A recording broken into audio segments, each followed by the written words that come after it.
Hello दोस्तों, आज का टॉपिक है डिजिटल टू एनालॉग कन्वर्टर। कुछ बुक्स में इसको D/A कन्वर्टर भी बोलते हैं या सिंपली ऐसे भी लिख देते हैं DA कन्वर्टर, या कुछ बुक में इसे DAC भी लिख देते हैं। ठीक है, मतलब इन सब का मीनिंग तो यही है कि आपको आज के इस वीडियो में डिजिटल टू एनालॉग कन्वर्टर ही पढ़ना है। क्लियर हो गई बात? अच्छा, क्या होता है digital to analogue converter? Shortcut में स्टार्टिंग में समझ लेते हैं कि डिजिटल टू एनालॉग कन्वर्टर होता क्या है। ब्लॉक डायग्राम से समझते हैं कि डिजिटल टू एनालॉग कन्वर्टर एक इलेक्ट्रॉनिक सर्किट होता है। ठीक है, अगर इस ब्लॉक डायग्राम को हम क्या बोल रहे हैं, ये क्या है, डिजिटल टू एनालॉग कन्वर्टर है, तो उसका ये मैंने ब्लॉक डायग्राम बनाया है। इस डिजिटल टू एनालॉग कन्वर्टर के नंबर ऑफ इनपुट होते हैं। ठीक है, अभी उन इनपुट को B1, B2, B3, B4 and so on लिख सकते हैं। ठीक है, या Bn। ठीक है, और सिंगल आउटपुट होता है। ठीक है, ये क्या है, इनपुट्स हैं और ये एक सिंगल आउटपुट होता है। इसका काम ये होता है कि जो डिजिटल डाटा होता है, डिजिटल डाटा होता है in binary digits, in form of binary digits. ठीक है, उसको ये एनालॉग सिग्नल में कन्वर्ट करता है, यानी डिजिटल सिग्नल को ये सिंपली एनालॉग सिग्नल में कन्वर्ट करता है या कंटिन्यूअस सिग्नल में कन्वर्ट करता है।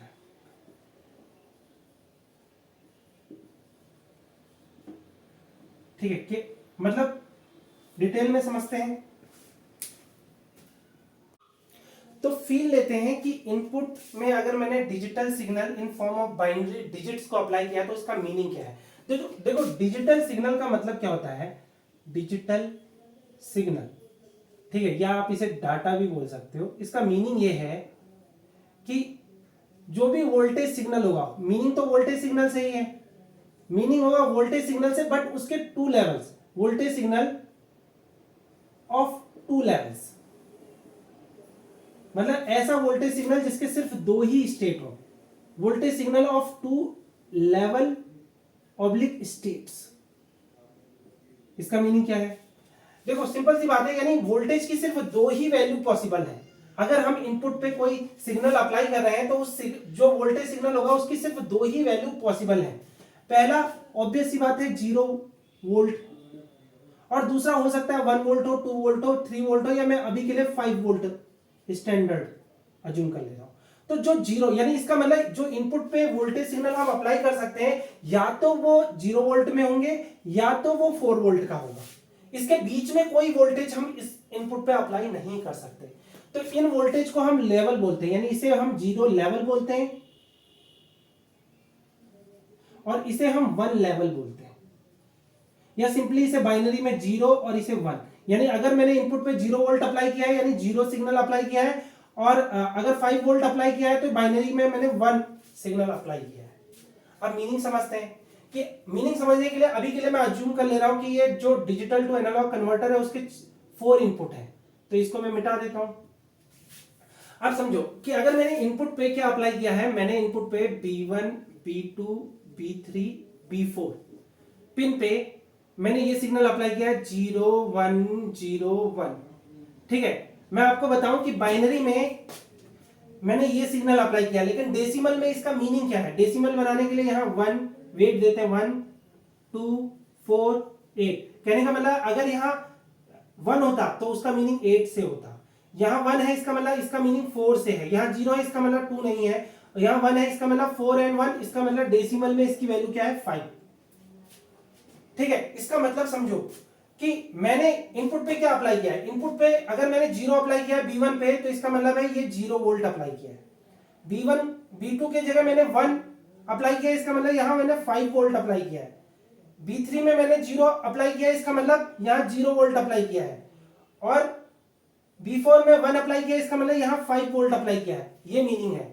0 कहने का मतलब है 0 वोल्ट, 1 कहने का मतलब है 5 वोल्ट। इसका मतलब इसकी 4 अगर इनपुट हैं, तो अगर मैंने डिजिटल सिग्नल को एट अ टाइम, ये सारे जो मैंने वोल्टेज दिए हैं ये एट अ टाइम होने चाहिए, एक ही साथ ये सारे वोल्टेज अप्लाई होने चाहिए इसके ऊपर।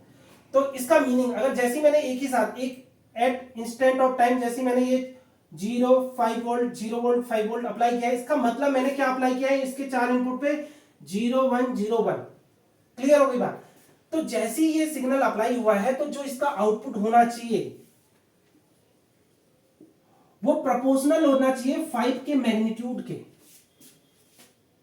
समझ में आ गई बात? देखो सिंपल सी बात है, 5 वोल्ट, दो 5 वोल्ट है, 2 0 वोल्ट है, उसके बाद ये 5 वोल्ट के प्रोपोर्शनल होना चाहिए। इसका जो आउटपुट होना चाहिए वो इसके इनपुट में जो डेसिमल का मैग्नीट्यूड बनता है, यानी देखो ये है डिजिटल डाटा जो हमने इनपुट पे अप्लाई किया है, बट उसका उस डिजिटल डाटा का डेसिमल में जो मैग्नीट्यूड होगा उसके प्रोपोर्शनल होना चाहिए आउटपुट। तब जाके ये जो डिवाइस है हम कहेंगे ये डिजिटल टू एनालॉग कन्वर्टर है। एक और एग्जांपल से समझ लेते हैं कि जैसे मैंने इनपुट पे अप्लाई किया 1 0 1 1, ये मैंने इनपुट पे अप्लाई किया है। इसका मीनिंग क्या है? अब इसका मीनिंग समझते हैं। ठीक है, इसको मिटा देता हूं।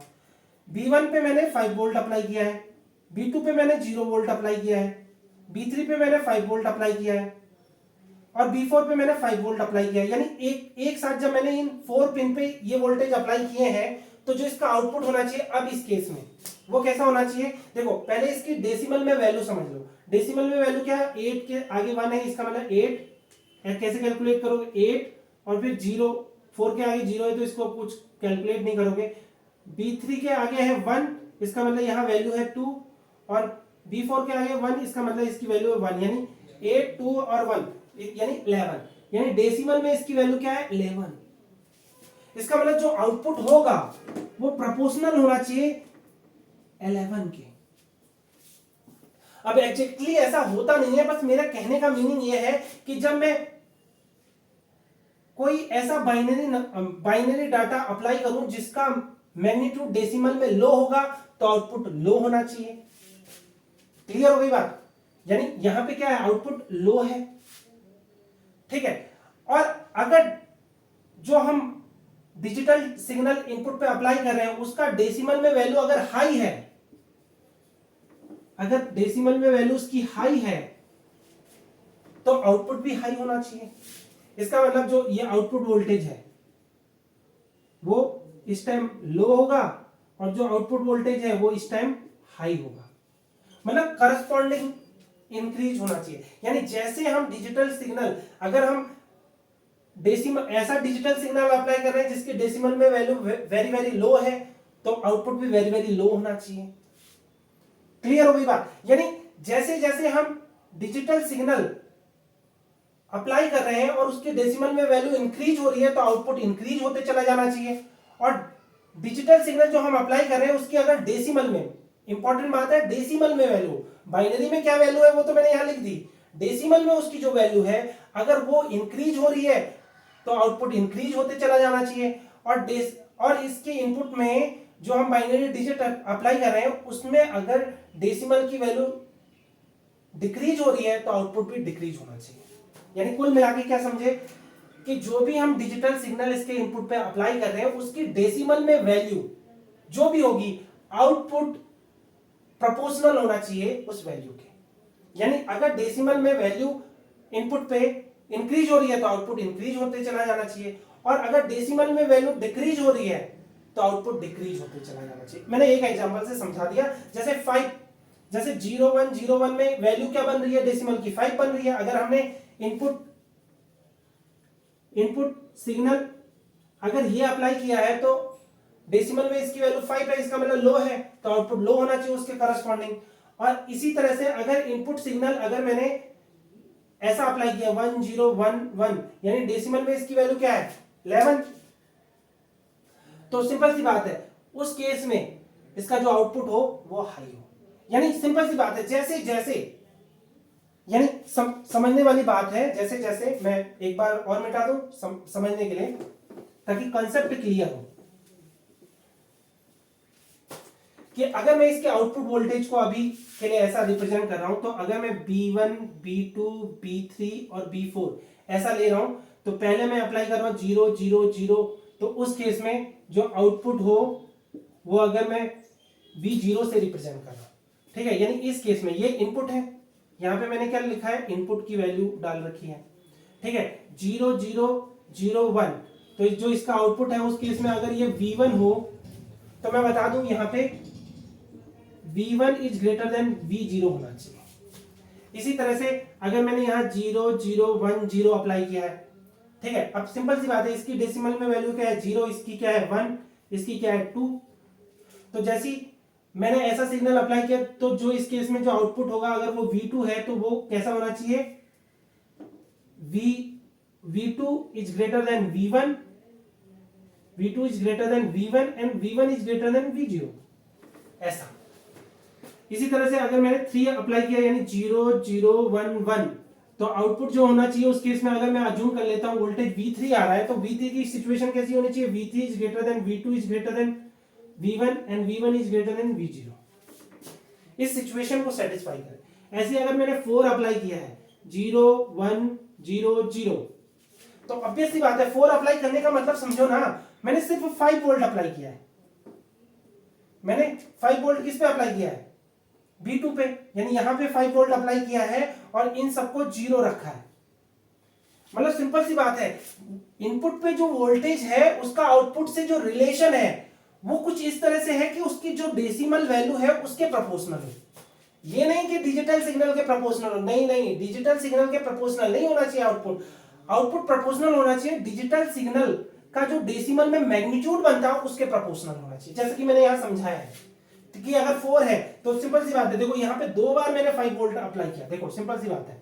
मैंने इस केस में देखो, इस केस में मैंने 2 बार 5 वोल्ट अप्लाई किया, यहां पे भी 5 वोल्ट अप्लाई किया, यहां पे भी 5 वोल्ट अप्लाई किया, यहां 0 वोल्ट है, तो उस केस में जो आउटपुट है V3 और 0 1 0 0 के केस में जो आउटपुट है फॉर एग्जांपल वो V4 है, तो यहां पे मैंने सिर्फ एक 5 वोल्ट अप्लाई किया है, उसके बावजूद जो आउटपुट होगा V4 वो बड़ा होना चाहिए V3 के, समझ रहे हो सिचुएशन कैसी है, यानी मुझे एक ऐसा इलेक्ट्रॉनिक सर्किट डिजाइन करना है जो इनपुट वोल्टेज की वैल्यू पे डिपेंड ना करे, इनपुट वोल्टेज की जो बाइनरी डिजिट्स है उसका जो मैग्नीट्यूड बनता है उसके प्रोपोर्शनल हो आउटपुट, तो ऐसा मुझे इलेक्ट्रॉनिक सर्किट डिजाइन करना सीखना है इस वीडियो में, मुझे नहीं आप लोगों को भी, ठीक है, तो यही सब हमें डिजिटल टू एनालॉग कन्वर्टर के अंदर पढ़ना है कि डिजिटल टू एनालॉग कन्वर्टर क्या होता है, जो डिजिटल सिग्नल को उसके करस्पॉन्डिंग एनालॉग सिग्नल में कन्वर्ट करता है। अब ये काम करेगा कैसे, इसी की स्टडी आज के इस वीडियो में करने वाले हैं। आई होप आपको समझ में आया होगा कि आज के इस वीडियो में हमें क्या पढ़ना है, तो स्टार्ट करते हैं आज का ये वीडियो। तो डिजिटल टू एनालॉग कन्वर्टर के ऊपर जब आप नोट्स बनाओगे तो स्टार्टिंग में ये लाइनें लिख सकते हो, an electronic device which convert digital signal public data into analog signal is known as digital to analogue converter oblique, इसे ऐसे भी बोल सकते हो डीए कन्वर्टर। मीनिंग ये है कि एक ऐसी इलेक्ट्रॉनिक डिवाइस जिसका काम होता है डिजिटल सिग्नल को, या आप ये भी बोल सकते हो डिजिटल डेटा को एनालॉग सिग्नल में जो डिवाइस कन्वर्ट करती है, जो भी इलेक्ट्रॉनिक डिवाइस डिजिटल डाटा को एनालॉग सिग्नल में कन्वर्ट करती है उसे हम डिजिटल टू एनालॉग कन्वर्टर या डीए कन्वर्टर बोलते हैं। क्लियर होगी बात, full stop. If we want to convert N bit digital data into analog signal, then we require a DA converter which has n inputs for n bit digital data and a single output,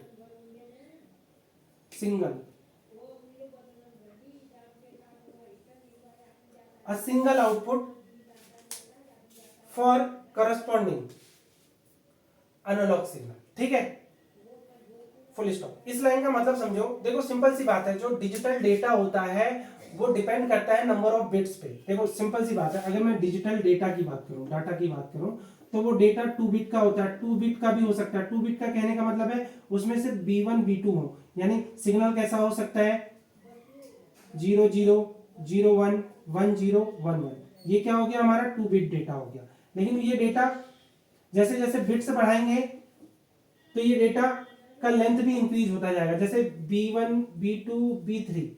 अब 3 bit data कहने का मतलब 0 0 0, यानी 3 bit represent कर रही है complete data को, तो 0 0 1 010 011 इस तरह से आप बना सकते हो 3 बिट डेटा। तो कहने का मतलब है डेटा की जितनी लेंथ होगी, यानी किसी डिजिटल डाटा में जितनी बिट्स होंगी उतने ही इनपुट होने चाहिए डिजिटल टू एनालॉग कन्वर्टर के। क्लियर हो गई बात? यानी अगर मैं बोल रहा हूं कि जो मेरा डिजिटल डेटा है वो n बिट का है, तो ऑब्वियस सी बात है हर एक बिट के करस्पॉन्डिंग एक इनपुट होगा, यानी एक बिट के करस्पॉन्डिंग एक इनपुट। अब n बिट्स है तो उसके करस्पॉन्डिंग n इनपुट होने चाहिए। तो इसका मतलब जो ऐसा डिजिटल टू एनालॉग कन्वर्टर जो ऐसे डिजिटल डेटा को एनालॉग डेटा में कन्वर्ट करता है, जो डिजिटल डेटा n बिट से बना हो, तो उसके लिए डिजिटल टू एनालॉग कन्वर्टर में n इनपुट्स होने चाहिए और एक सिंगल आउटपुट होना चाहिए जो एनालॉग सिग्नल को प्रोड्यूस करेगा। क्लियर हो गई बात? Full stop. The circuit symbol of this kind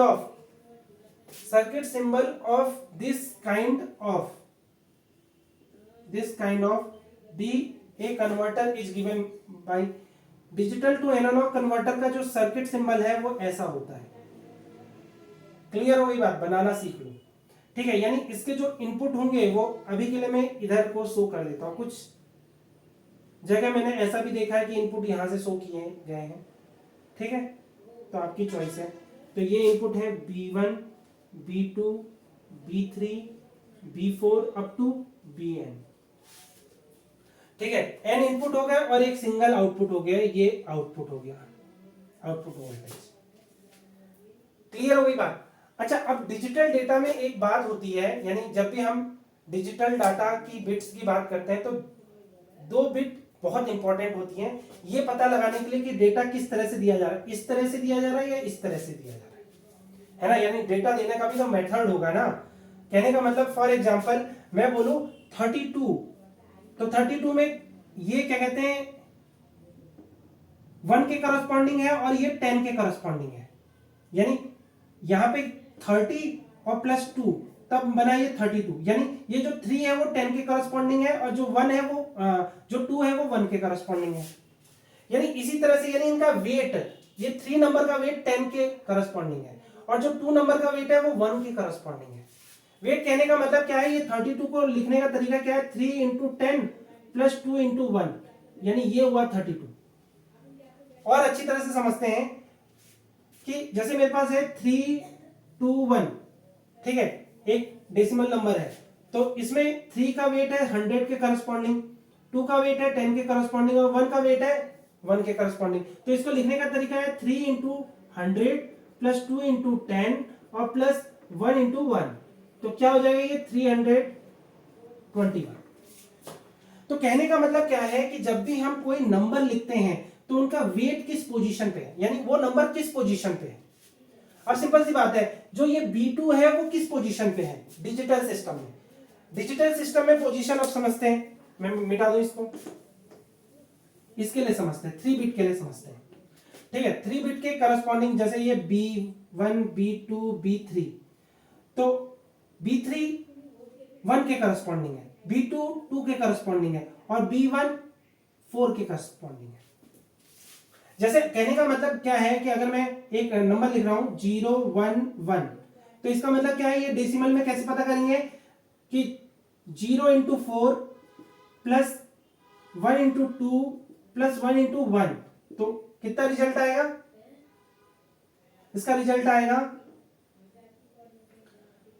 2 1 यानी 2 और ये 1 यानी 3। ऐसी अगर मैं एक और एग्जांपल लूं कि 1 0 1, तो इसका मतलब 1 4 के, ये वाला 1 4 के करस्पॉन्डिंग है तो 1 इंटू 4, फिर प्लस 0 इंटू 2, ये 0 ये 2 के करस्पॉन्डिंग है, प्लस 1 इस 1 के करस्पॉन्डिंग है, यानी टोटल जब कैलकुलेशन करोगे तो इसकी डेसिमल में वैल्यू क्या होगी 4 एंड 1 यानी 5। तो कहने का मतलब क्या है, कौन सी बिट किस पोजीशन पे रखनी है उसका भी पता होना चाहिए। तो ये पता हम 2 बिट की हेल्प से कर सकते हैं, एक तो फर्स्ट बिट और एक होती है लास्ट बिट। अगर मुझे इस B3 और B1 यानी फर्स्ट में कौन सी रखनी है और लास्ट में कौन सी रखनी है, अगर ये पता चल जाए तो फिर मुझे पता चल जाएगा उनके वो किसके करस्पॉन्डिंग वो बिट हमने प्लेस किए, किस पोजीशन पे प्लेस किए। जैसे फॉर एग्जांपल जो जिसका वेट सबसे कम होता है, जिस बिट का वेट सबसे कम होता है उसे हम कहते हैं लीस्ट सिग्निफिकेंट बिट। समझ में आ रही है बात? क्योंकि सिंपल सी बात है, इस 1 का 1 से ही बार बार मल्टीप्लाई हो रहा है, इस 1 का इस 1 से मल्टीप्लाई हो रहा है, यानी इसका वेट सबसे कम है, तो इसे हम क्या बोलते हैं? Least significant bit. और जिसका वेट सबसे ज्यादा है, कहने का मतलब है B1 जो इस पोजीशन पे जो बिट है, जैसे यहाँ पे 0 थी तो 0 का हम 4 से मल्टीप्लाई कर रहे थे, और यहाँ पे 1 था तो 1 का हम 4 से मल्टीप्लाई कर रहे हैं, यानी जिसकी सबसे ज्यादा मैक्सिमम वैल्यू है, यानी देखो सिंपल सी बात है, इस पोजीशन पे जो बिट है उसकी सबसे मिनिमम वैल्यू है, तो उसे हम कहते हैं लीस्ट सिग्निफिकेंट बिट। और जो इस पोजीशन पे है, यानी जो हाईएस्ट पोजीशन पे है, उसकी वैल्यू सबसे ज्यादा है, यानी इसकी वैल्यू 4 के करस्पॉन्डिंग है, यानी इस 1 की वैल्यू 4 है, तो इसका मतलब इसे कहते हैं most significant bit, most significant bit. अरे इनका पता होना जरूरी है अगर हमें इसके करस्पॉन्डिंग डेसिमल वैल्यू चाहिए तो। सिंपल सी बात है, इस डिजिटल डेटा के करस्पॉन्डिंग ये डेसिमल वैल्यू को कैलकुलेट करने के लिए मुझे बिट की पोजीशन पता होनी चाहिए, है ना? अगर ये बिट की पोजीशन नहीं पता होती तो क्या मैं ये 3 कैलकुलेट कर पाता? यानी 0 1 1 के करस्पॉन्डिंग डेसिमल वैल्यू 3 कैलकुलेट कर पाता अगर मुझे ये बिट की पोजीशन नहीं पता होती तो। इसी तरह से अगर मैंने ये बिट रखी है 1 0 1, तो इस बिट के करस्पॉन्डिंग, मतलब इन बिट की पोजीशन पता है तभी तो मैं इन बिट के करस्पॉन्डिंग डेसिमल वैल्यू कैलकुलेट कर पाया। तो इसका मतलब जब भी मैंने इनपुट पिन दी है जो डिजिटल डेटा को इसके अंदर इनपुट पे डाल रही है, उसकी मुझे लीस्ट सिग्निफिकेंट बिट और मोस्ट सिग्निफिकेंट बिट का पता होना चाहिए, तभी उसके करस्पॉन्डिंग हम डेसिमल वैल्यू को कैलकुलेट कर पाएंगे और तब जाके हम आउटपुट उसके प्रोपोर्शनल प्रोड्यूस कर पाएंगे। तो ये बहुत इंपॉर्टेंट चीज है। तो इंपॉर्टेंट चीज क्या है कि लीस्ट सिग्निफिकेंट बिट कौन सी है, इसे हम क्या बोल रहे हैं? Digital to analogue converter. तो एक डिजिटल टू एनालॉग कन्वर्टर में कौन सी लीस्ट सिग्निफिकेंट बिट है, यानी लीस्ट सिग्निफिकेंट को अभी शॉर्टकट में LSB बोल देते हैं, हर जगह LSB ही बोला जाता है, और मोस्ट सिग्निफिकेंट बिट को शॉर्टकट में हम MSB बोल सकते हैं। तो मैं इस वीडियो में BN को LSB बोलूंगा, यानी ये क्या है? हमारी लीस्ट सिग्निफिकेंट बिट है, और जो ये B1 है इसे हम MSB बोलेंगे, यानी मोस्ट सिग्निफिकेंट बिट। यानी सिंपल सी बात है, जब भी हम डिजिटल डेटा प्लेस करेंगे तो उसका सीरियल क्या होना चाहिए कि यहां पे सबसे लो वेट का डिजिटल बिट होगी, है ना? यानी यहां पे जो बिट अप्लाई होगी उसकी वैल्यू सबसे कम, और यहां पे जो बिट अप्लाई होगी उसकी वैल्यू सबसे ज्यादा। समझ में आ रही है बात? यानी BN पे जो मैं बिट अप्लाई करूंगा उसकी वैल्यू सबसे कम होगी, और B1 पे जो बिट अप्लाई करूंगा उसकी वैल्यू सबसे ज्यादा होगी। और इस तरह से जैसे जैसे हम पिन को राइट से लेफ्ट बढ़ते चले जाएंगे, बिट की वैल्यू इंक्रीज होती चली जाएगी। तो इस तरह से हमें पहले यह डिसाइड करना होगा कि जो हम इनपुट पिन दे रहे हैं उनमें लीस्ट सिग्निफिकेंट बिट कहां पे अप्लाई हो रही है और मोस्ट सिग्निफिकेंट बिट कहां अप्लाई हो रही है। अगर इन दोनों की पोजीशन पता चल गई तो पूरे डिजिटल डेटा को हमें किस तरह से इनपुट पे देना है वो समझ में आ जाएगा। ठीक है, यानी इनके करस्पॉन्डिंग, यानी इन बिट के करस्पॉन्डिंग जो डेसिमल वैल्यू होती है उसके प्रोपोर्शनल होना चाहिए आउटपुट। ऐसा हमें इलेक्ट्रॉनिक सर्किट डिजाइन करना है इस डिजिटल टू एनालॉग कन्वर्टर में। आई होप आपको समझ में आया होगा। तो ये क्या हो गया? इनपुट, यहाँ पे क्या लिख देना, ये क्या है? इनपुट्स हैं, और ये क्या है? आउटपुट है। अच्छा, दो अलग से इनपुट बनाए जाते हैं, एक होता है V रिफरेंस, इसे मैं यहाँ पे VR लिखूंगा, V स्मॉल में R, रेफरेंस वोल्टेज, और एक होता है ग्राउंड वोल्टेज, GND। ठीक है, दो अलग से देते हैं, आप चाहो तो दिखा सकते हो। ठीक है, या इनकी पोजीशन कुछ बुक में ऐसे भी दिखाते हैं, या कहीं कहीं मैंने ऐसी देखी है कि V रिफरेंस यहाँ पे दिया होगा, यानी VR यहाँ पे दे देंगे, और ग्राउंड GND यहाँ पे दे देंगे। ठीक है, तो आपकी चॉइस है, आप चाहो तो इन पिन को शो करो, बट मेन पिन क्या होती है? इनपुट पिन और आउटपुट पिन। और डिजिटल टू एनालॉग कन्वर्टर का सर्किट सिंबल इस तरह से होता है। तो इसको पॉज करके नोट करो। फिर नोट्स में जहां पे आप ये फिगर बनाओगे उसके जस्ट बाद आप ये लाइनें भी लिख सकते हो। In this figure B1 B2 B3 up to Bn are the n input corresponding to n bit input digital data and Vout is the single output for the analog output signal। Clear हो गई बात? Full stop. इसका मतलब क्या है कि जो n bit input digital data है वो यहां से दिया जाएगा, B1 B2 B3 up to Bn input से दिया जाएगा, और जो उसके करस्पॉन्डिंग एनालॉग डाटा यानी एनालॉग सिग्नल प्रोड्यूस किया जाएगा, वो इस आउटपुट से प्रोड्यूस किया जाएगा यानी वी आउट से प्रोड्यूस किया जाएगा।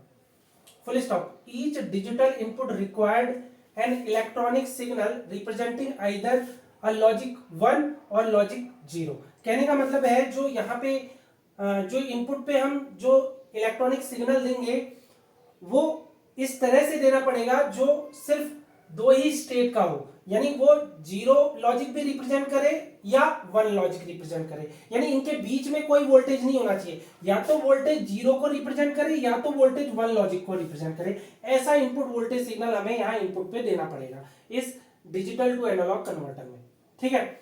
Where Bn is the least significant bit. जैसा कि मैंने बताया था कि जब भी हम डिजिटल डेटा इनपुट से देंगे तो उस डिजिटल डेटा में हमें ये पता लगाना होगा कि डेटा का जो सीरियल है वो किस तरह से है। तो सीरियल पता करने के लिए हम ये करेंगे कि लीस्ट सिग्निफिकेंट बिट बताएंगे।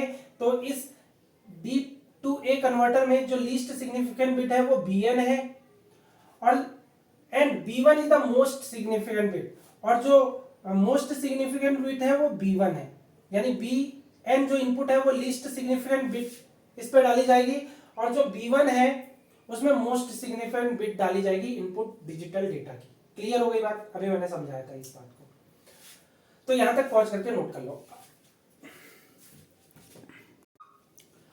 अब इस वीडियो में ये डिस्कस करना है कि जो ये D to A कन्वर्टर है इसका इलेक्ट्रॉनिक सर्किट किस तरह से हम डिजाइन करेंगे। देखो बुक्स में D to A कन्वर्टर का इलेक्ट्रॉनिक सर्किट दो तरीके से बनाए गए हैं। पहला है बाइनरी वेटेड रजिस्टर्स का यूज करके,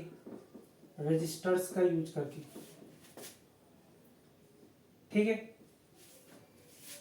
और दूसरा जो डिजिटल टू एनालॉग कन्वर्टर हम बना सकते हैं वो है R2R लैडर रजिस्टर्स का यूज करके,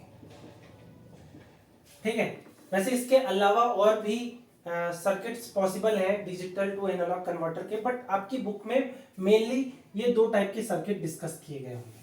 और मैं बताऊं कि आपको एग्जाम में ये वाला टेक्निक पूछा जाता है, तो मैं बाइनरी वेटेड रजिस्टर के ऊपर बात नहीं करूंगा। बाइनरी वेटेड रजिस्टर की हेल्प से जब हम डिजिटल टू एनालॉग कन्वर्टर बनाते हैं तो उसमें डिफरेंट वैल्यू के रजिस्टर यूज करने पड़ते हैं, जैसे 2R रजिस्टर यूज करना होगा, फिर उसके बाद 4R रजिस्टर यूज करना होगा, फिर 6R रजिस्टर यूज करना होगा, 8R रजिस्टर यूज करना होगा, यानी रेजिस्टेंस की जो डिफरेंट वैल्यू हमें यूज करनी होगी अगर मुझे डिजिटल टू एनालॉग कन्वर्टर अगर बनाना है बाइनरी वेटेड रजिस्टर की हेल्प से। बट R2R लैडर रजिस्टर्स की हेल्प से अगर हम डिजिटल टू एनालॉग कन्वर्टर बनाते हैं तो उसका एडवांटेज ये होता है कि बस मुझे दो ही रजिस्टर चाहिए, एक जिसकी वैल्यू R हो और दूसरा रजिस्टर जिसकी वैल्यू 2R हो। तो इनके हम सर्किट इस तरह से डिजाइन करेंगे जिससे हम क्या कहते हैं डिजिटल टू एनालॉग कन्वर्टर बना सकते हैं, यानी R2R लैडर रजिस्टर का यूज करके हमें सिर्फ दो रेजिस्टेंस की हेल्प से हम पूरा का पूरा digital to analogue converter design कर सकते हैं। बट बाइनरी वेटेड रजिस्टर्स की टेक्निक में हमें क्या करना होगा, कई सारी रजिस्टर का यूज करना होगा जिनकी डिफरेंट वैल्यू होंगी।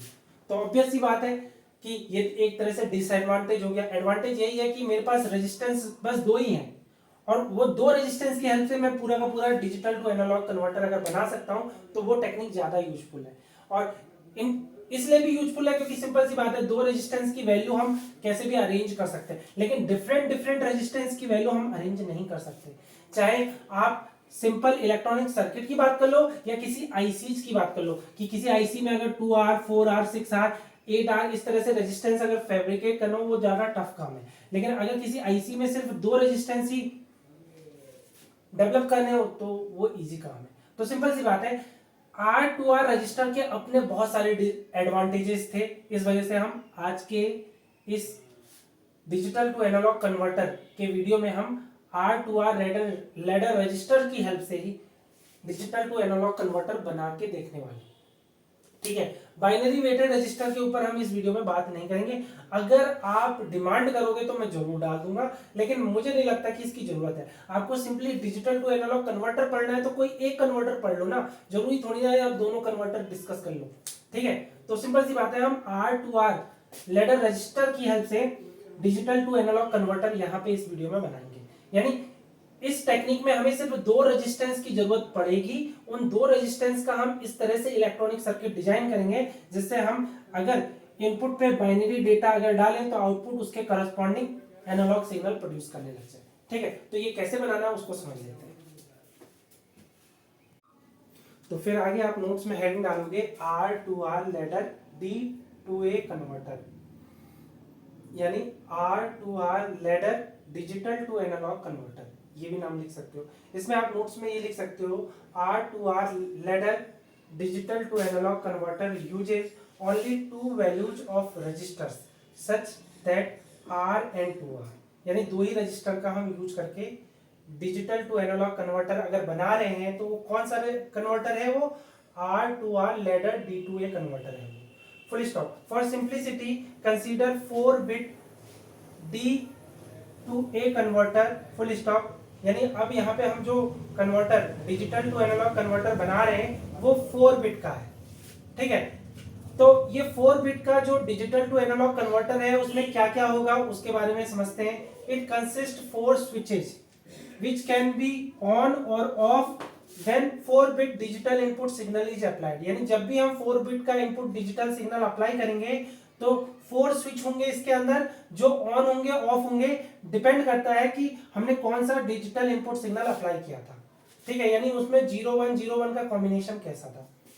Full stop. If any switch is on it means it will connect the reference voltage VR to the inverting input of op amp through R to R resistor network, and if switch is off then there will be no connection between reference voltage and inverting input। इस line का meaning आपको figure से समझ में आएगा। तो figure बना लेते हैं।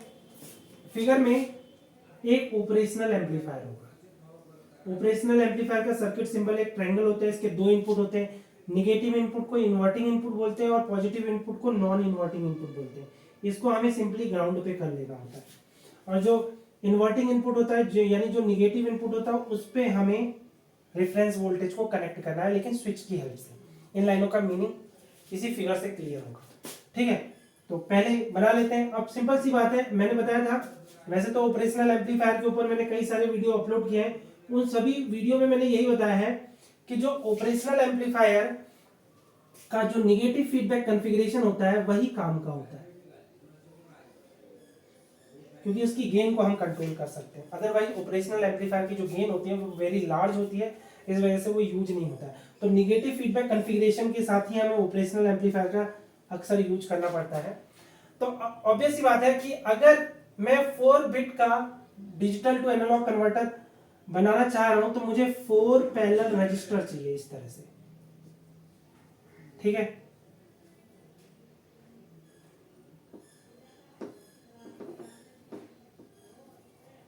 एक रजिस्टर, 2, 3 एंड 4 रजिस्टर्स चाहिए। और ये रजिस्टर्स कैसे होने चाहिए, 2R वैल्यू के होने चाहिए। क्लियर हो गई बात। और मुझे इनके बीच में भी रेजिस्टेंस चाहिए, बट वो रेजिस्टेंस R वैल्यू का होना चाहिए।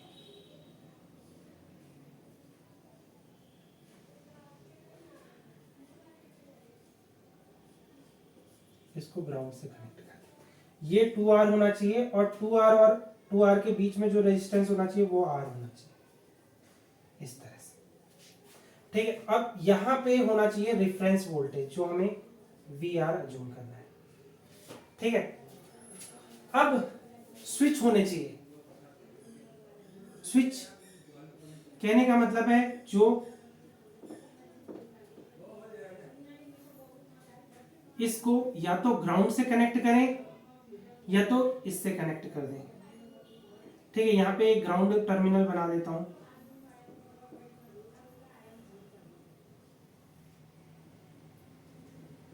यानी दो जगह कनेक्शन हो सकता है, या तो इसको ग्राउंड से कनेक्ट कर सकते हैं, या तो इसे इसके कनेक्शन से कर सकते हैं।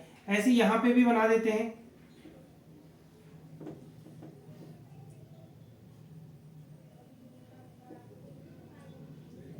इसके स्विच को, ये क्या है, स्विच है, ये जो मैं बना रहा हूं ये स्विच है, ठीक है।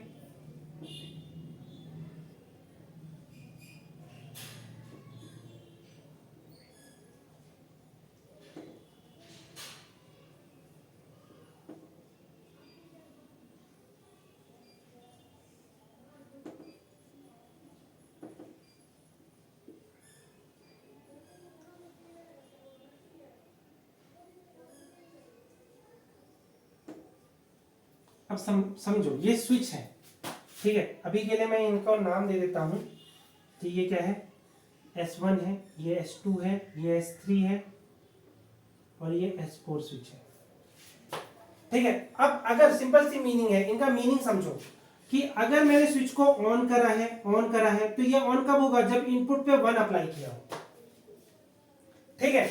और अगर मैंने इसे ऑफ किया है तो इसका मतलब मैंने 0 अप्लाई किया है। ऑन कहने का मतलब क्या है, उसका कनेक्शन मुझे इनपुट से करना है। मैंने इन लाइनों में यही समझाया।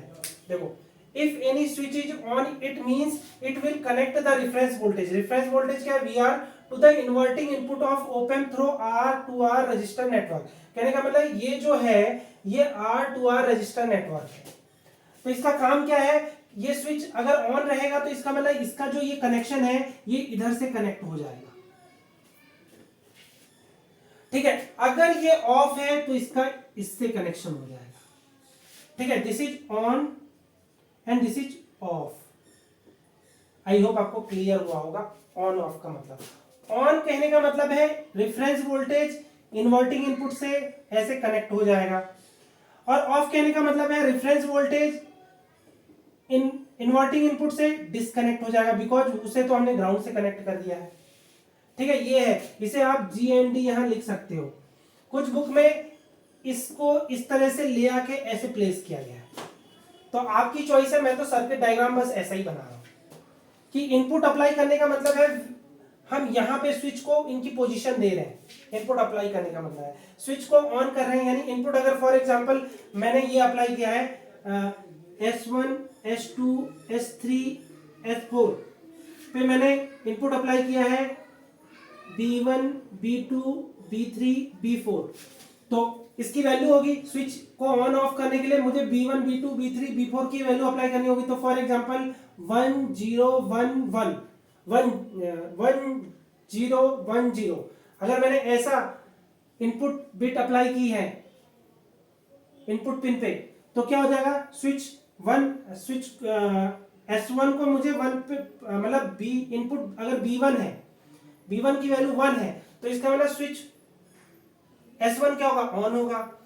अगर B2 की वैल्यू 0 है, इसका मतलब स्विच 2 ऑफ होगा। ऑफ करने का मतलब ग्राउंड से कनेक्ट करना होगा।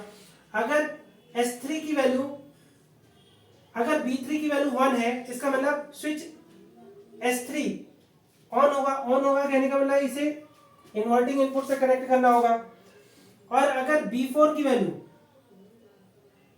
वैल्यू अगर 0 है, इसका मतलब स्विच 4 को ऑफ करना होगा। ऑफ करने के मतलब ग्राउंड पे कनेक्ट करना होगा। यहां से समझ लो, मैंने ऐसे ही तो डायग्राम बनाया था D2A कन्वर्टर का, DA कन्वर्टर का, कि 4 इनपुट है, तो वो इनपुट कैसे होंगे, B1 B2 B3 B4। Clear हो गई बात।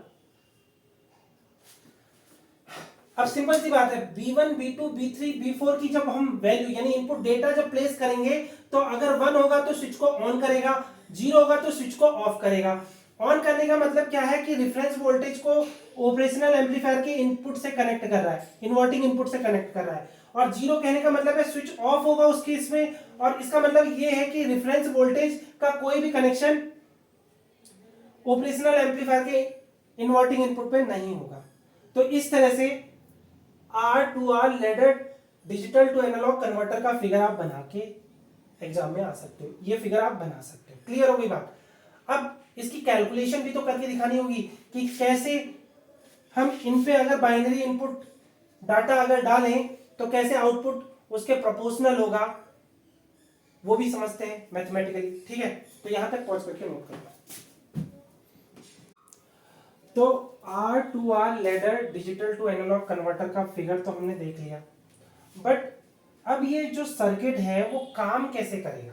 यानी जब भी हम इनपुट बिट्स अप्लाई करेंगे तो आउटपुट वोल्टेज किस तरह से हम फाइंड कर सकते हैं उसके ऊपर डिस्कशन करना है। बट ये डिस्कशन तब हो सकता है जब हम इस सर्किट का प्रिंसिपल समझ पाए कि ये सर्किट किस तरह से काम करता है, किस प्रिंसिपल पे काम करता है।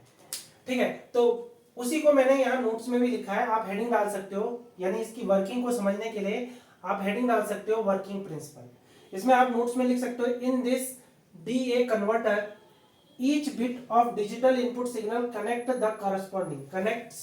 the corresponding switch either ground or to the inverting input terminal of op-amp which is at virtual ground। इसका मतलब समझो, देखो सिंपल सी बात है, मैंने बताया था कि ये क्या है, स्विच है, जो मैंने यहाँ दिखाए हैं वो क्या है, स्विच है, और उनका काम क्या है कि या तो इसे ग्राउंड से कनेक्ट करना, या तो इस रेफरेंस वोल्टेज को ग्राउंड से कनेक्ट करना, या इस रेफरेंस वोल्टेज को इस ऑपरेशनल एम्पलीफायर के इन्वर्टिंग इनपुट से कनेक्ट करना।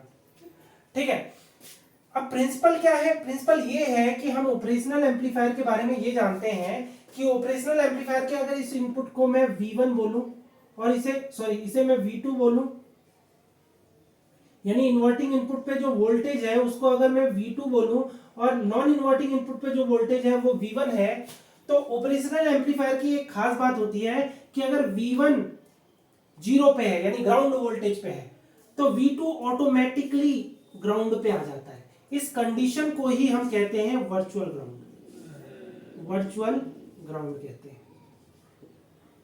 ठीक है, वही बात मैंने यहां लिखी है। मैं ये कह रहा हूं कि अगर स्विच ऑन रहे तो वो V2 से कनेक्ट है, अगर स्विच ऑफ रहे यानी वो ग्राउंड से कनेक्ट है, लेकिन ओवरऑल तो वो हर एक केस में चाहे ऑन रहे या ऑफ रहे वो वर्चुअल ग्राउंड से ही कनेक्ट है। मीनिंग समझ रहे हो? अगेन समझते हैं, दोबारा से समझो इन लाइनों का मतलब क्या है। देखो, ऑपरेशनल एम्पलीफायर के केस में अगर एक इनपुट ग्राउंड पे होता है तो दूसरा इनपुट भी ऑटोमेटिकली ग्राउंड पे आ जाता है। इस कंडीशन को हम बोलते हैं वर्चुअल ग्राउंड। इस कंडीशन को ही हम क्या बोलते हैं, वर्चुअल ग्राउंड। नहीं पता कैसे आई तो मैंने इसके ऊपर ऑलरेडी यूट्यूब पे वीडियो बना रखा है, आप जाके देख सकते हो। वीडियो का नाम है वर्चुअल ग्राउंड। ठीक है, तो आप सर्च मार सकते हो, देख सकते हो, अदरवाइज उसकी लिंक में इसके डिस्क्रिप्शन बॉक्स में डाल दूंगा, चिंता मत करो। समझो, कहने का मतलब ऑपरेशनल एम्पलीफायर की ये प्रॉपर्टी होती है कि उसका अगर एक इनपुट ग्राउंड पे है तो दूसरा इनपुट ऑटोमेटिकली ग्राउंड वोल्टेज पे चला जाता है। अब हुआ क्या कि अगर स्विच ऑन रहे यानी अगर स्विच ऑन है यानी ये अगर इससे कनेक्ट है तो भी ये ग्राउंड पे ही है, बिकॉज मैंने बता दिया कि V2 भी वर्चुअल ग्राउंड पे ही है। अगर ये ऑफ है तो उस कंडीशन में, यानी ये ऑफ की कंडीशन है, यानी उस केस में भी ये स्विच इस रेफरेंस वोल्टेज को ग्राउंड से ही कनेक्ट कर रहा है। यानी ऑन सिचुएशन में भी इस रेफरेंस वोल्टेज को ये स्विच ग्राउंड से कनेक्ट कर रहा है, क्योंकि V2 क्या है, 0 वोल्ट पे है ना। यानी समझो ये बात कि स्विच अगर ऑन है तब भी रेफरेंस वोल्टेज को स्विच ग्राउंड से ही कनेक्ट कर रहा है, अगर स्विच ऑफ है तब भी रेफरेंस वोल्टेज को वो ग्राउंड से ही कनेक्ट कर रहा है। यानी चाहे किसी भी सिचुएशन में हम बात कर लें, ये रेफरेंस वोल्टेज हर एक हाल में, यानी ऑन कंडीशन में भी ग्राउंड से कनेक्ट रहेगा, ऑफ कंडीशन में भी ग्राउंड से ही कनेक्ट रहेगा। इसका मीनिंग ये है कि इस पूरे सर्किट में जब भी हम इनपुट वोल्टेज अप्लाई करते हैं 0 1 0 1 0 1, यानी जैसे ही हमने इनपुट वोल्टेज अप्लाई किया तो करंट एक तरह से फ्लो करेगा, यानी एक कांस्टेंट करंट ही एक रेजिस्टेंस में फ्लो करेगा। यानी अगर इसमें करंट है I1 तो वो ऑन कंडीशन में भी I1 ही रहेगा, ऑफ कंडीशन में भी I1 ही रहेगा। अगर इसमें करंट फ्लो हो रहा है I2 तो इसका मतलब ऑन कंडीशन में भी I2 ही फ्लो होगा करंट, ऑफ कंडीशन में भी I2 फ्लो होगा। अगर ये लेट अस सपोज ऑन है तो उस कंडीशन में भी अगर इसमें I3 करंट है तो ऑन कंडीशन में भी I3 करंट होगा, ऑफ कंडीशन में भी I3 करंट होगा। अगर इसमें I4 करंट फ्लो हो रहा है तो ऑन कंडीशन में भी I4 करंट फ्लो होगा, ऑफ कंडीशन में भी I4 करंट फ्लो होगा। यानी सर्किट में कांस्टेंट करंट फ्लो होगा, चाहे आप स्विच को ऑन रखो या ऑफ रखो। अब सिंपल सी बात है, अगर मैंने इनपुट डेटा डाल रखा है तो वो इनपुट डेटा या तो ऑफ ही करेगा स्विच को या तो ऑन ही करेगा। इस तरह से मैंने 3 एग्जांपल लिए हैं, तो तीनों एग्जांपल में मैंने बताया है कि स्विच 4 के 4 स्विच या तो ऑन होंगे या तो ऑफ होंगे, है ना। ऑन ऑफ, ऐसा नहीं कि बीच में लटकेगा, मतलब स्विच का काम क्या है, बीच में नहीं रहेगा, या तो ऑन रहेगा या तो ऑफ रहेगा। जैसे ही मैंने इनपुट अप्लाई किया स्विच बीच में नहीं रहेगा, यानी ऐसा नहीं कि स्विच का कहीं कनेक्शन नहीं होगा, स्विच या तो ग्राउंड से रहेगा या तो इन्वर्टिंग इनपुट से कनेक्ट रहेगा। क्लियर हो गई बात। अब सिंपल सी बात है, इन्वर्टिंग इनपुट से भी कनेक्ट रहेगा तब भी 0 वोल्ट से कनेक्ट है, अगर वो ग्राउंड से कनेक्ट है तब भी वो 0 वोल्ट से कनेक्ट है। इसका मतलब चाहे कोई सी भी कंडीशन अप्लाई कर लो, स्विच को ऑन रखो या ऑफ रखो, जो भी रेजिस्टेंस में करंट फ्लो हो रहा है वो कांस्टेंट ही रहेगा। इस सर्किट की ये खास बात है, ये इन लाइनों का मीनिंग भी है कि in this DA converter each bit of digital input signal connect to the corresponding switch either ground or to the inverting input terminal of op-amp which is at virtual ground। यानी virtual ground कहने का मतलब है कि अगर एक input ground पे हो तो दूसरा ऑटोमेटिकली ग्राउंड पे हो जाता है, इसी को हम कहते हैं virtual ground. Since both the positions switches are at ground potential, यानी ऑन या ऑफ दोनों ही पोजीशन पे जो स्विच है वो रेफरेंस वोल्टेज को ग्राउंड से कनेक्ट कर रहा है। The current flowing through resistance is constant, इस वजह से जो करंट रेजिस्टेंस के थ्रू फ्लो हो रहा है वो कांस्टेंट ही रहेगा। It is independent of the switch position, इसका मतलब चाहे स्विच ऑन हो या ऑफ हो उससे फर्क नहीं पड़ता, करंट तो कांस्टेंट ही फ्लो होगा इस सर्किट में। क्लियर हो गई बात। दस the value of current can be calculated है, तो इस तरह से हम करंट की वैल्यू को कैलकुलेट कर सकते हैं, बिकॉज करंट तो ऑलवेज कांस्टेंट है, चाहे ऑन कर लो तो वो इसके वर्चुअल ग्राउंड से कनेक्ट हो जा रहा है, अगर ऑफ कर लो तो वो ओरिजिनल ग्राउंड से कनेक्ट हो जा रहा है, यानी दोनों ही केस में रेफरेंस वोल्टेज को ग्राउंड से ही कनेक्ट होना है। अब दोनों में फर्क क्या है, आप कहोगे फर्क तो कुछ भी नहीं है, फिर कैसे आउटपुट प्रोड्यूस होगा। फर्क आएगा जब ये करंट फ्लो होगा, जब भी हम ऑन करेंगे तो करंट इन्वर्टिंग इनपुट से आउटपुट तक फ्लो हो सकता है, समझ गए। अगर मैंने ऑन किया है तो इसका करंट फ्लो हो जाएगा, यानी I1 यहां फ्लो हो रहा है, इसको भी मैंने ऑन किया, इसका मतलब I3 भी फ्लो हो रहा है, यानी ऑन करने से करंट को तो फ्लो करा दे रहे हैं, वोल्टेज कुछ भी रहे हमें नहीं मतलब, हमें करंट की वैल्यू देखनी है। यानी ऑन रहने पे करंट इस ऑपरेशनल एम्पलीफायर के इनपुट तक पहुंचेगा और ऑफ करने पे करंट इस ऑपरेशनल एम्पलीफायर के इनपुट पे नहीं पहुंचेगा, दोनों में बस इतना ही फर्क है। ठीक है, करंट में कौन सा करंट इसके इनपुट पे पहुंचेगा और कौन सा करंट इनपुट पे नहीं पहुंचेगा वो ये डिसाइड कर रहा है स्विच। स्विच ऑन है तो करंट इनपुट पे पहुंचेगा, स्विच ऑफ है तो करंट इनपुट पे नहीं पहुंचेगा, बस स्विच का यही काम है। अदरवाइज करंट तो कांस्टेंट ही रहेगा, क्योंकि दोनों ही कंडीशन में स्विच क्या कर रहा है, रेफरेंस वोल्टेज को ग्राउंड से ही कनेक्ट कर रहा है, यही इसका प्रिंसिपल है। तो इस प्रिंसिपल के अकॉर्डिंग हम इस करंट की वैल्यू I1, I2, I3 की वैल्यू हम कैलकुलेट कर सकते हैं। अब किस तरह से कैलकुलेट करेंगे वो कैलकुलेशन देख लेते हैं। ठीक है, मैंने बताया कि आपका जो इन्वर्टिंग इनपुट का वो जो वोल्टेज होगा वो 0 पे होगा due to condition of virtual ground. Virtual ground की कंडीशन देखो ऑपरेशनल एम्पलीफायर के आउटपुट वोल्टेज के एक्सप्रेशन से निकलती है। ऑपरेशनल एम्पलीफायर का यानी output voltage of op amp, देखो यहां से समझो, output voltage of op amp को कैलकुलेट करने का फॉर्मूला होता है V out equal to A V1 minus V2। A क्या है, वोल्टेज गेन है, वोल्टेज गेन होती है।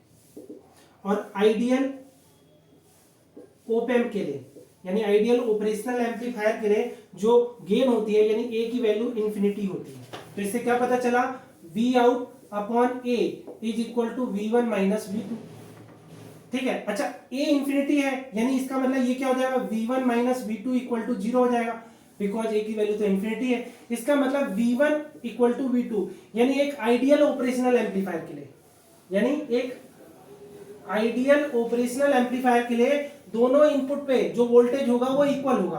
तो ऑब्वियस सी बात है, अगर मैंने V1 को 0 पे कर रखा है तो इंप्लाइज दैट V2 भी तो 0 पे होगा, और यही तो मैंने समझाने के लिए बताया था कि इसी को हम कहते हैं कंडीशन ऑफ वर्चुअल ग्राउंड। तो इसका मतलब V2 की वैल्यू 0 है। अब समझो कि करंट I1 को कैसे कैलकुलेट कर सकते हैं। I1 is equal to voltage difference, voltage difference क्या है, VR यानी high voltage to low voltage, VR low voltage क्या है, ग्राउंड। देखो यहां पे भी V2 की वैल्यू क्या है, 0 है, और ये ग्राउंड पे भी V की वैल्यू क्या है, 0 ही है, यानी ये तो ग्राउंड है ना। तो हर हाल में जो करंट है वो हाई वोल्टेज से लो वोल्टेज की तरफ फ्लो हो रहा है, तो यानी voltage difference upon resistance, resistance कितना है, 2R। तो यानी I1 की वैल्यू क्या हो गई, I1 की वैल्यू हो गई VR upon 2R, VR upon 2R। अब I2 की वैल्यू कैलकुलेट कर सकते हो आप।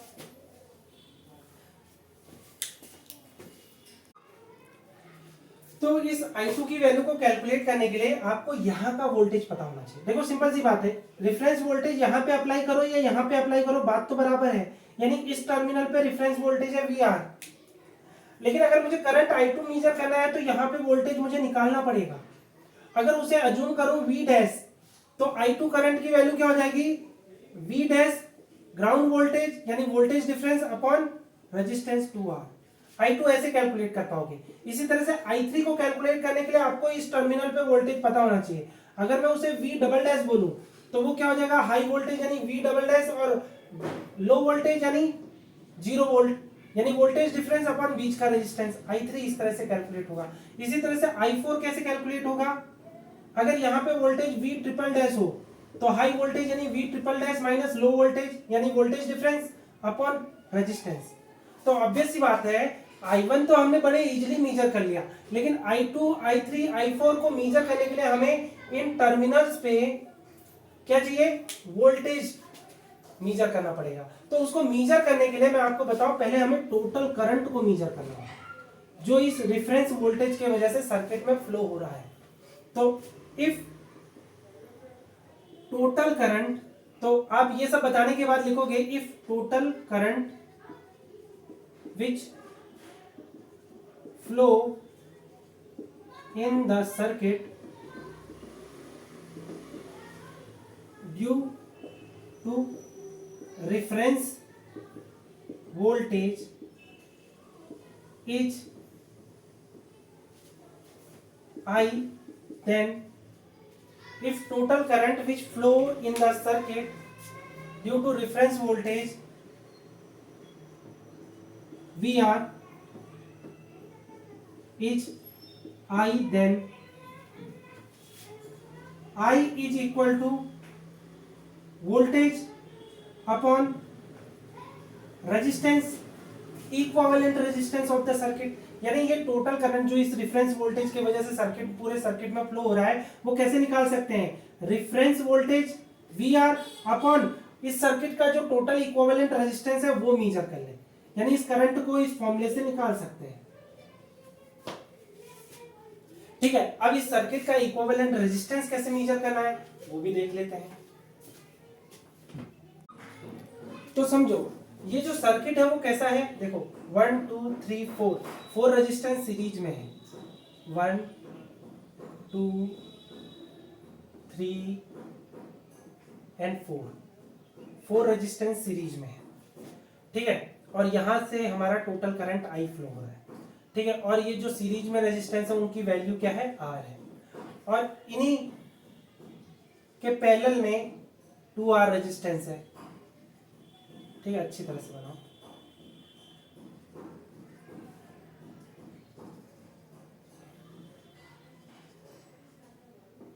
ठीक है, कितने रेजिस्टेंस है, 1 2 3 4, यानी 2R 2R 2R 2R, ये तो ग्राउंड से कनेक्ट है।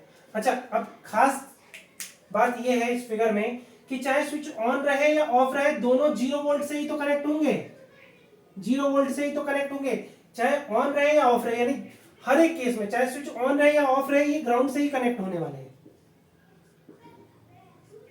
अब मुझे इक्विवेलेंट रेजिस्टेंस मेजर करना है इस सर्किट का, इस रेफरेंस वोल्टेज VR की वजह से। तो समझो, देखो ये ग्राउंड से कनेक्ट है, ये ग्राउंड से कनेक्ट है, मींस दोनों ही पैरेलल रेजिस्टेंस, दोनों रेजिस्टेंस पैरेलल है। अच्छा, ये लास्ट वाला रेजिस्टेंस 2R है, यानी दोनों रेजिस्टेंस क्या है, पैरेलल है। तो इन दोनों रेजिस्टेंस की कैलकुलेशन अगर करूं, यानी दोनों का इक्विवेलेंट रेजिस्टेंस अगर R1 मेजर करूं, तो वो R1 कैसे मेजर करेंगे मैं बताऊं। देखो, जब भी दो रेजिस्टेंस पैरेलल होते हैं तो उनका इक्विवेलेंट रेजिस्टेंस का फॉर्मूला होता है 1/R1 प्लस 1/R2। अगर दो रेजिस्टेंस एक सर्किट में पैरेलल है इस तरह से, ये R1 है, ये R2 है, अगर ये सर्किट में पैरेलल है तो इनका इक्विवेलेंट रेजिस्टेंस इस तरह से मेजर होता है। या इसको आप इस तरह से भी मेजर कर सकते हो, R इक्विवेलेंट इक्वल टू क्या हो जाएगा, R1 R2 upon R1 plus R2, ऐसे मेजर कर सकते हैं। अच्छा, अगर मैं इसका इक्विवेलेंट रेजिस्टेंस R ही मेजर अज्यूम कर रहा हूं, तो ये इक्विवेलेंट रेजिस्टेंस R1 को कैसे मेजर करेंगे, पहला रेजिस्टेंस इंटू दूसरा रेजिस्टेंस अपॉन दोनों रेजिस्टेंस का सम। तो क्या हो जाएगा R1 यानी इक्विवेलेंट रेजिस्टेंस R1, इन दोनों की जगह अगर मैं इक्विवेलेंट रेजिस्टेंस मेजर करूं तो वो हो जाएगा 4R स्क्वायर अपॉन 4R। तो R से ये स्क्वायर कैंसिल हो गया, यानी R1 की वैल्यू क्या हो गई, और 4 से 4 कैंसिल यानी R। यानी इन दोनों के जगह मैं कैसा सर्किट प्लॉट कर सकता हूं, यहां मैं बना देता हूं। अब नया सर्किट हो जाएगा 1 2 3 एंड 4। ये किससे, ग्राउंड से कनेक्ट है। देखो ये रेजिस्टेंस ये रेजिस्टेंस ये रेजिस्टेंस और यहां पे है। अब नया सर्किट बना रहा हूं, ठीक है।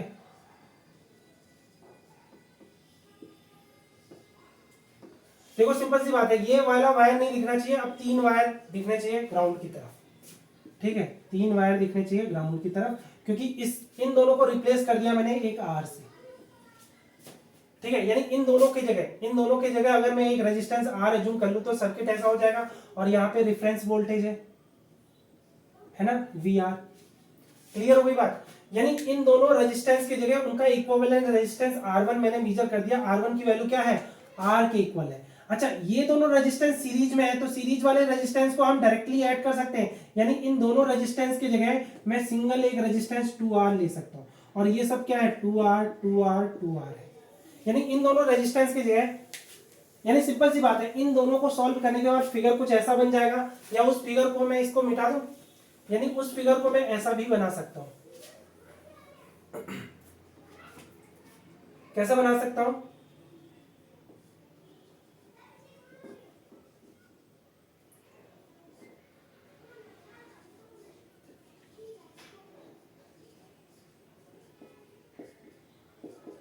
यानी ये देखो R और R को ऐड करके मैं 2R लिख सकता हूं, और ये तो 2R है, ये 2R है, और ये 2R है, ये R है, R है, ठीक है। अब ये भी ग्राउंड से ही कनेक्ट है।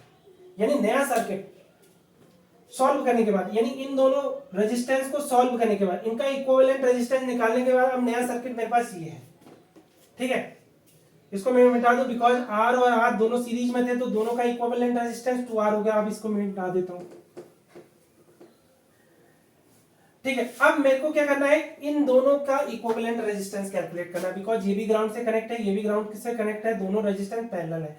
दोनों की कैलकुलेशन अगेन, अगर मैं इन दोनों की जगह R2 रेजिस्टेंस अज्यूम कर लूं कि इन दोनों का इक्विवेलेंट रेजिस्टेंस R2 है, तो सेम कैलकुलेशन होगी कि जो R2 होगा वो किसके इक्वल होगा, दोनों रेजिस्टेंस के मल्टीप्लीकेशन अपॉन दोनों रेजिस्टेंस के एडिशन के रेशियो के, जैसा कि मैंने बताया था। यानी R2 की वैल्यू अगेन 2R होगी। यानी सिंपल सी बात है, अगेन इस सर्किट को रिड्यूस करके हम कैसे बना सकते हैं, सिंगल R, पहला R, दूसरा ये R, ये R। अब इन दोनों को रिप्लेस करके मेरे को क्या करना है, R2 करना है, ठीक है। R2 की वैल्यू ऑब्वियस सी बात है, R2 इक्वल टू R ही है, और वो किससे कनेक्ट रहेगा, ग्राउंड से।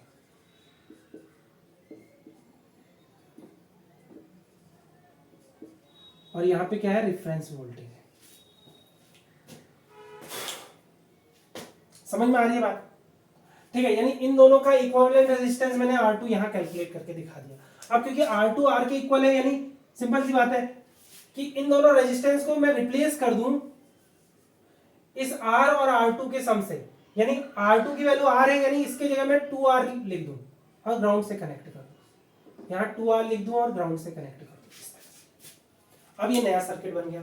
अगेन कंडीशन सेम है, अगर इनके इक्विवेलेंट रेजिस्टेंस को मैं R3 बोलूं तो R3 की कैलकुलेशन अगेन रिपीट हो जाएगी, और R3 की वैल्यू R आएगी सेम कैलकुलेशन से। तो यानी इन दोनों को रिप्लेस करके मैं R लगा दूं और उसको ग्राउंड से कनेक्ट कर दूं, तो ये 2R है, ये R है, यानी 2R। यानी इसका भी रेजिस्टेंस कैसा हो गया, इधर 2R है जो ग्राउंड से कनेक्ट है, और इधर भी 2R है जो ग्राउंड से कनेक्ट है, और यहाँ पे रेफरेंस वोल्टेज है। यानी अगेन ये दोनों पैरेलल हो गए। तो अगर अब इनके इक्विवेलेंट रेजिस्टेंस को मैं R इक्विवेलेंट बताऊं तो वो क्या हो जाएगा, दोनों पैरेलल है, यानी 2R into 2R upon 2R plus 2R। यानी R इक्विवेलेंट क्या हो गया, R इक्विवेलेंट क्या हो गया, 4R square upon 4R। Are से ये स्क्वायर कैंसिल हो गया, 4 से ये 4 कैंसिल, यानी आर इक्विवेलेंट की वैल्यू हो गई आर। इसका मतलब इस पूरे रेजिस्टेंस नेटवर्क का इक्विवेलेंट रेजिस्टेंस क्या है, आर है। इसका मतलब आई की वैल्यू क्या हो जाएगी, रिफरेंस वोल्टेज। अब आपको क्लियर हो रहा है कि अगर मैं इसका इक्विवेलेंट ड्रॉ करूं, अगर मैं इसका इक्विवेलेंट सर्किट ड्रॉ करूं तो वो कैसा होगा, एक सिंगल रेजिस्टेंस हो जाएगा, इस आर और 2R के पैरेलल रेजिस्टेंस से एक सिंगल रेजिस्टेंस आर बन जाएगा जो कि ग्राउंड से कनेक्ट है, और ये रिफरेंस वोल्टेज है। यानी रिफरेंस वोल्टेज का वोल्टेज डिफरेंस यानी वी आर माइनस जीरो, यानी voltage difference upon resistance R equivalent, यानी आई की वैल्यू क्या होगी, V R upon R, capital R, R equivalent की वैल्यू क्या है, कैपिटल आर। यानी यहां से मुझे आई की वैल्यू पता चल गई। क्लियर हो गई बात। तो आई की वैल्यू हमें इस पूरे सर्किट में जो करंट फ्लो हो रहा है उसकी वैल्यू क्या है, आर अपॉन कैपिटल आर। इसकी जरूरत हमें आगे पड़ेगी तो इसको साइड में लिख लेते हैं और बाकी सब चीजें मिटा दें। तो सर्किट में इस टोटल करंट आई की वैल्यू हम कैलकुलेट कर चुके हैं। अब इसकी हेल्प से हम V dash, V double dash, V triple dash, इसी तरह से I2, I3, I4 की वैल्यू भी कैलकुलेट कर सकते हैं इस टोटल करंट आई की हेल्प से। कैसे मेजर करना है वो समझ लो, लेकिन सबसे पहले ये समझ लो अब तक हम क्या मेजर कर चुके हैं। अब तक हम I1 करंट को मेजर कर चुके हैं, वो क्या था, VR अपॉन 2R था। ठीक है, जो भी कैलकुलेशन करेंगे वो इंपॉर्टेंट रिजल्ट यहाँ साइड में लिखेंगे। अब हमारा टारगेट क्या है कि हम I1 मेजर कर चुके हैं, इस टोटल करंट I को मेजर कर चुके हैं। अब इन दोनों की हेल्प से हमें V dash, V double dash, V triple dash को मेजर करना है, इसी तरह से I2, I3, I4 को भी मेजर करना है। ठीक है, तो कैसे करना है समझो। अगर टोटल करंट I है उसमें से I1 करंट कम हो गया तो इसका मतलब इस रेजिस्टेंस में कितना करंट फ्लो हो रहा है, I माइनस I1 फ्लो हो रहा है। इस I माइनस I1 को कैसे कैलकुलेट कर सकते हो वो देखो, I minus I1 is equal to हो जाएगा वोल्टेज डिफरेंस, यानी reference voltage minus V dash, यही होगा voltage difference, V reference minus V dash upon total resistance क्या हो गया R। अच्छा, अब ये समझो कि I और I1 दोनों की वैल्यू हमें पता है, तो इंप्लाइज दैट I की वैल्यू पुट करो तो क्या हो जाएगा, I की वैल्यू है V R by are, I1 की वैल्यू क्या है minus V R by 2R is equal to क्या हो जाएगा, इसको खोल दो तो क्या हो जाएगा, V R by R minus V dash by R. अच्छा, वी आर बाई आर से ये कैंसिल हो गया, implies that V dash by R is equal to V R by 2R। यानी यहां से क्या पता चला कि वी डैश की वैल्यू है वी आर बाई 2। यानी दूसरा इंपॉर्टेंट रिजल्ट क्या है, I1 की वैल्यू पता चल गई, V डैश की वैल्यू पता चल गई। ठीक है, यहाँ पे V डैश की वैल्यू हम यहाँ साइड में लिख देते हैं, क्या है, VR बाई 2 है।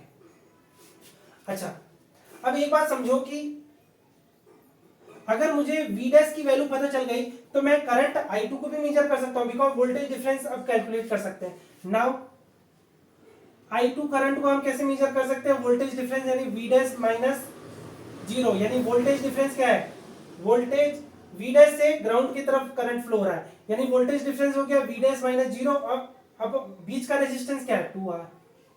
तो यहां से करंट को निकालो तो क्या हो जाएगा, I2 is equal to V dash की वैल्यू मैं निकाल चुका हूं, क्या है, VR बाई 2 है, यानी ये हो गया 4R। यानी I2 की वैल्यू यहां मेजर कर लेते हैं, I2 की वैल्यू हो गई VR अपॉन 4R। ठीक है, तो दो चीजें मेजर कर ली हमने। इसी तरह से स्टेप बाय स्टेप आप पहले वोल्टेज निकालोगे, फिर करंट निकालोगे, फिर वोल्टेज निकालोगे, करंट निकालोगे। ठीक है, मिटा दो इसको, इंपॉर्टेंट रिजल्ट तो हम साइड में लिखते जा रहे हैं। ठीक है, याद रहेंगे। अच्छा, अब हमें क्या मेजर करना है, सिंपल सी बात है। अब दो करंट ऑलरेडी इससे कम हो चुके हैं, I से I1 भी करंट कम हो चुका है, I2 करंट भी कम हो चुका है, यानी इस रेजिस्टेंस में जो करंट फ्लो होगा वो I minus I1 minus I2 current flow होगा। तो इसकी वैल्यू क्या हो जाएगी, I minus I1 minus I2 की वैल्यू जो होगी वो वोल्टेज डिफरेंस यानी V dash minus V double dash upon बीच का रेजिस्टेंस R के इक्वल होगी। अच्छा, इंप्लाइज दैट I की वैल्यू क्या है, सबकी वैल्यू हम निकाल चुके हैं। I की वैल्यू है VR बाई आर, I1 की वैल्यू क्या है V R by two R, और आई टू की वैल्यू क्या है minus V R by four R equal to V dash by R minus V double dash by R, ऐसा होगा। अच्छा, ऐसा करते हैं कि वी डैश बाई आर की वैल्यू पुट कर देते हैं। तो देखो V by R minus V R by two R minus V R by four R is equal to V dash की वैल्यू, वी डैश की वैल्यू पुट करोगे तो ये हो जाएगा V R by two R, ठीक है, माइनस ये हो जाएगा V double dash by R. Clear हो गई बात। अच्छा, अब क्या करना है, मुझे वी डबल डैश को कैलकुलेट करना है, तो V double dash by R को एक साइड लिख लो और बाकी सारे टर्म दूसरी साइड भेज दो। तो क्या हो जाएगा V R by two R फिर minus V R by R plus V R by two R plus V R by four R. ठीक है, मैंने क्या किया, इस वाले टर्म को इस साइड ले लिया और बाकी सारे टर्म को इक्वल के दूसरी साइड भेज दिया। ठीक है, ऊपर की चीजें मिटा दो, मैं इसीलिए कह रहा था मिटाने के लिए क्योंकि मुझे स्पेस चाहिए था। ठीक है, यहां से कैलकुलेशन स्टार्ट हुई है तो इसको रहने देते हैं ताकि मिस्टेक कर ले अगर हो गई तो। ठीक है, अब एक बात समझो कि ये V R by two R V R by two R किसके इक्वल हो गया, देखो V double dash by R is equal to, इन दोनों टर्म को ऐड करोगे तो ये इक्वल होगा वी आर बाई आर के। अच्छा, इन दोनों का सम हो गया वी आर बाई आर, फिर अगले टर्म क्या बच गए minus V R by R plus V R by four R. अच्छा, एक बात देखो, वी आर बाई आर दोनों एक पॉजिटिव एक नेगेटिव कैंसिल आउट हो जाएंगे, यानी यहां से क्या पता चला कि V double dash by R is equal to क्या हो गया V R by four R, यानी यहां से पता चला वी डबल डैश की वैल्यू है वी आर बाई फोर। तो यहां पे मैं वी डबल डैश की वैल्यू लिख देता हूं वी आर बाई फोर। ठीक है, नीचे की चीजें मिटा दूं। अच्छा, एक बात समझो कि अगर मैंने v डबल डैश की वैल्यू निकाल ली, अब मैं i3 की वैल्यू निकाल सकता हूं। तो i3 की वैल्यू क्या हो जाएगी, i3 की वैल्यू हो जाएगी वोल्टेज डिफरेंस यानी v double dash minus 0 volt voltage difference upon resistance हो गया 2r। अच्छा, v डबल डैश की वैल्यू क्या है, v डबल डैश की वैल्यू है vr बाई 4, तो 4 इंटू 2 क्या हो जाएगा 8r, यानी i3 की वैल्यू क्या हो गई V R upon 8r, important value है। ठीक है, अब अगर i3 की वैल्यू पता चल गई तो मैं इस v ट्रिपल डैश की भी वैल्यू निकाल सकता हूं, बिकॉज इस रेजिस्टेंस में कितना करंट होगा i1 minus i2 sorry i minus i1 minus i2 minus i3, इतना करंट फ्लो होगा। ठीक है, मिटा दूं ऊपर की चीजें क्योंकि कैलकुलेशन लंबी हो जाएगी। तो यानी अब सीधी सीधी बात है, v ट्रिपल डैश की वैल्यू निकालने के लिए हम क्या करेंगे i minus i1 minus i2 minus i3 is equal to voltage difference यानी v double dash minus v triple dash upon r। अच्छा, मुझे कैलकुलेशन करने के लिए पहले से वैसा ही कर लेता हूं, जो वैल्यू कैलकुलेट करनी है उसको एक साइड लिख लेते हैं, यानी सिंपल सी बात है, जो कैलकुलेशन करनी है मुझे क्या करना है i minus i1 minus i2 minus i3 is equal to v double dash by r minus v triple dash by r।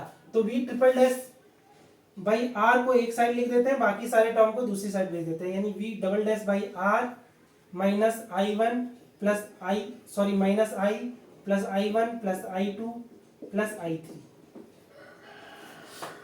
ठीक है, अच्छा, सबकी वैल्यू हमें पता है तो वैल्यू पुट कर देते हैं v double triple dash by r is equal to v double dash की वैल्यू क्या है, तो ये हो जाएगा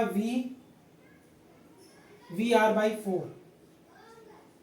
by four R minus i1 की वैल्यू क्या है V R by are, i2 की वैल्यू माइनस में, ठीक है, i1 की वैल्यू क्या है plus V R by R V R by two R plus i2 की वैल्यू क्या है V R by 4R plus I3 की वैल्यू क्या है, वी आर बाई 8R। कुछ ऐड हो रहा है, बिल्कुल ऐड हो रहा है, एक ये वाला टर्म ऐड हो रहा है, यानी इज इक्वल टू मैं क्या कर सकता हूँ, इन दोनों टर्म को लिख सकते हैं हम वी आर बाई 2R। इन दोनों टर्म को रिप्लेस करके क्या लिख रहे हैं, वी आर बाई 2R, फिर माइनस का V R by R plus V R by 2R। ठीक है, एक टर्म, दो टर्म और एक तीसरा term plus V R by 8R। अच्छा, अब ध्यान से देखो, वी आर बाई 2R को ऐड कर सकते हैं, यानी V triple dash by R is equal to क्या हो जाएगा, वी आर बाई आर और minus V R by R plus V R by 8R। ठीक है, तो ये दोनों कैंसिल आउट हो गए, यानी यहां से पता चला V R triple dash by R is equal to हो जाएगा V R by 8R। R से आर कैंसिल, यानी वी आर ट्रिपल डैश की वैल्यू हो गई वी आर बाई 8। ये इंपॉर्टेंट वैल्यू है, यहाँ साइड में लिख देते हैं। तो इसकी वैल्यू क्या है, वी ट्रिपल डैश की वैल्यू है वी आर बाई 8। क्लियर हो गई बात। अच्छा, अगर वी ट्रिपल डैश की अगर वैल्यू हमें पता चल गई तो I4 करंट को भी मेजर कर सकते हैं। ऊपर किसी ने पॉज करके नोट कर लो, मिटा रहा हूं, यानी I4 की वैल्यू हम निकाल सकते हैं। देखो, यानी मुझे वोल्टेज तो कैलकुलेट करना पड़ेगा ना, अगर करंट कैलकुलेट करना है। अब सिंपल सी बात है, अगर मुझे I4 करंट कैलकुलेट करना है तो V triple dash minus 0 upon 2R का फॉर्मूला अप्लाई करना होगा। तो करंट तो तब निकलेगा ना जब वोल्टेज पता होगा, इसीलिए करंट के बाद वोल्टेज, इस तरह से हम कैलकुलेशन कर रहे हैं, और कोई लॉजिक नहीं है। ठीक है, नहीं तो आप कैलकुलेशन कर ही नहीं पाओगे, स्टेप बाय स्टेप चलना पड़ेगा। पहले करंट मेजर करना होगा, फिर वोल्टेज, फिर करंट, फिर वोल्टेज, फिर करंट, फिर वोल्टेज, फिर करंट। ठीक है, तो क्या हो जाएगा, वी ट्रिपल, इसकी वैल्यू क्या हो गई, I4 की वैल्यू हो गई V triple dash by 2R। V triple dash की वैल्यू क्या है, वी आर बाई 8, तो यानी यहां से I4 की वैल्यू क्या हो गई, वी आर बाई 16R। यानी I4 की वैल्यू यहां से लिख लो, I4 की वैल्यू हो गई वी आर बाई 16R। ठीक है, तो ये सारी कैलकुलेशन पहुंच करके नोट करना। फिर इसके बाद लिखोगे आप, if I in is the total input current for the inverting input of op-amp। ठीक है, op-amp means operational amplifier, then it can be represented as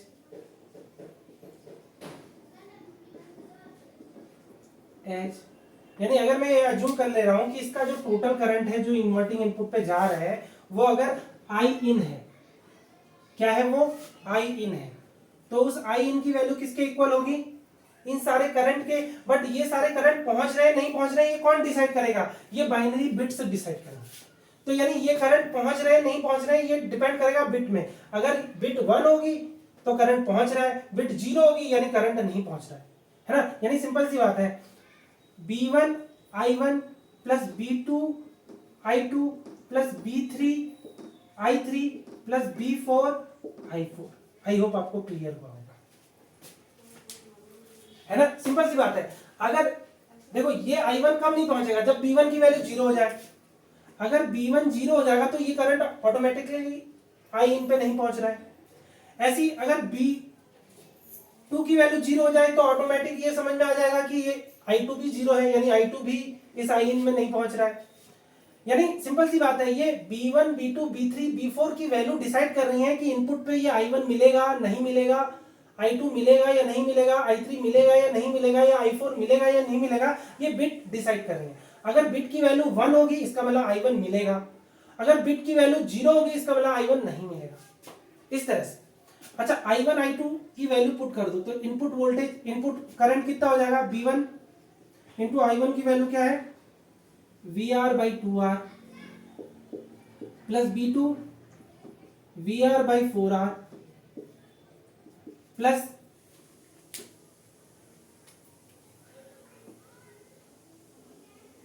B3 VR/8R plus B4 VR/16R। अच्छा, या तो इसको ऐसे भी लिख सकते हैं, कैसे लिख सकते हैं, देखो VR/R कॉमन आ रहा है, ध्यान से देखो, यानी इनपुट करंट में VR/R कॉमन आ रहा है, तो बचा क्या, B1/2R प्लस B2/4R, ठीक है, plus B3/8R plus, sorry R भी नहीं बचेगा, हाँ मैंने गलत कर दिया, ठीक है, और B4/16 ये बचेगा, ठीक है। ऊपर की चीजें मिटा दूं, पॉज करके नोट कर लो।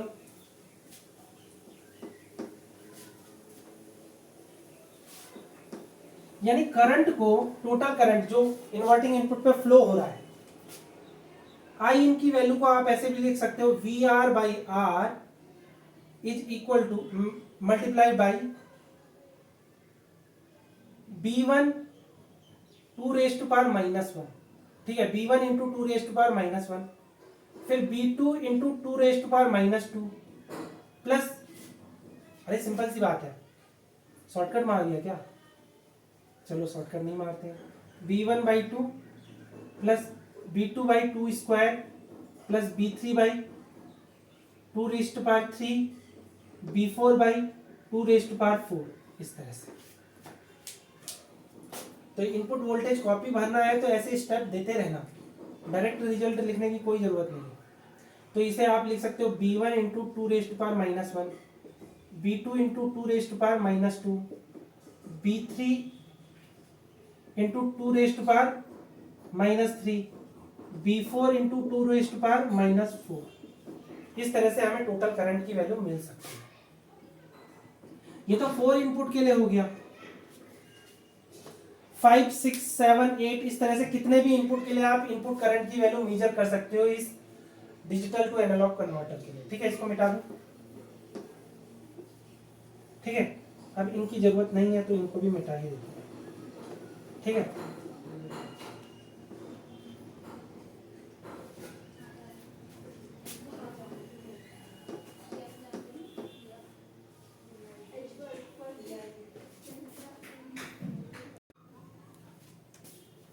फिर आगे आप नोट्स में बताओगे कि अगर यहाँ पे फीडबैक करंट IF हो, यानी जो करंट इस फीडबैक सर्किट के थ्रू फ्लो हो रहा है, और फीडबैक रेजिस्टेंस अगर R हो तो, ठीक है,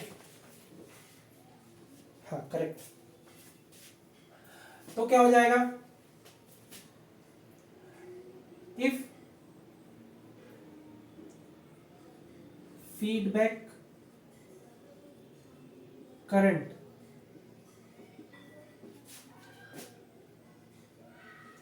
is IF for this amplifier circuit, ठीक है, then for ideal op amp,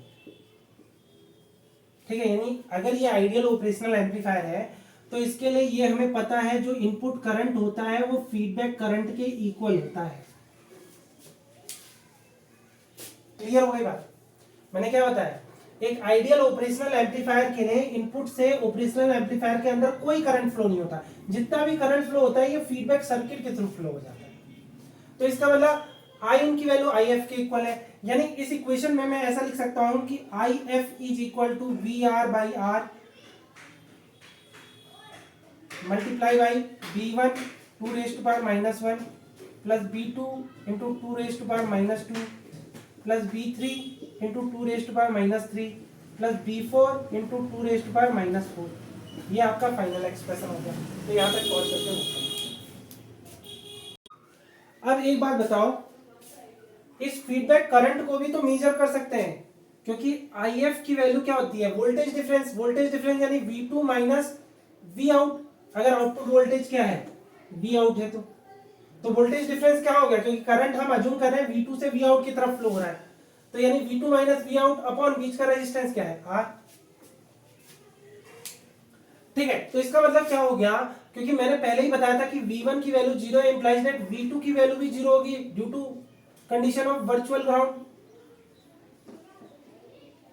तो इसका मतलब IF की वैल्यू क्या हो जाएगी, V आउट माइनस का अपॉन R। ठीक है, यानी यहां से क्या कर सकते हैं, इंप्लाइज दैट IF को रिप्लेस कर दूं मैं माइनस का V out by R is equal to VR by capital R, फिर into B1 into two raised power minus one, B2 into two raised power minus two, B3 into two raised power minus three plus B4 into two raised power minus four. ये आपका output हो गया। अच्छा, ये R से ये R cancel, ऊपर की चीजें मिटा दूं या नीचे की चीज मिटा दूं,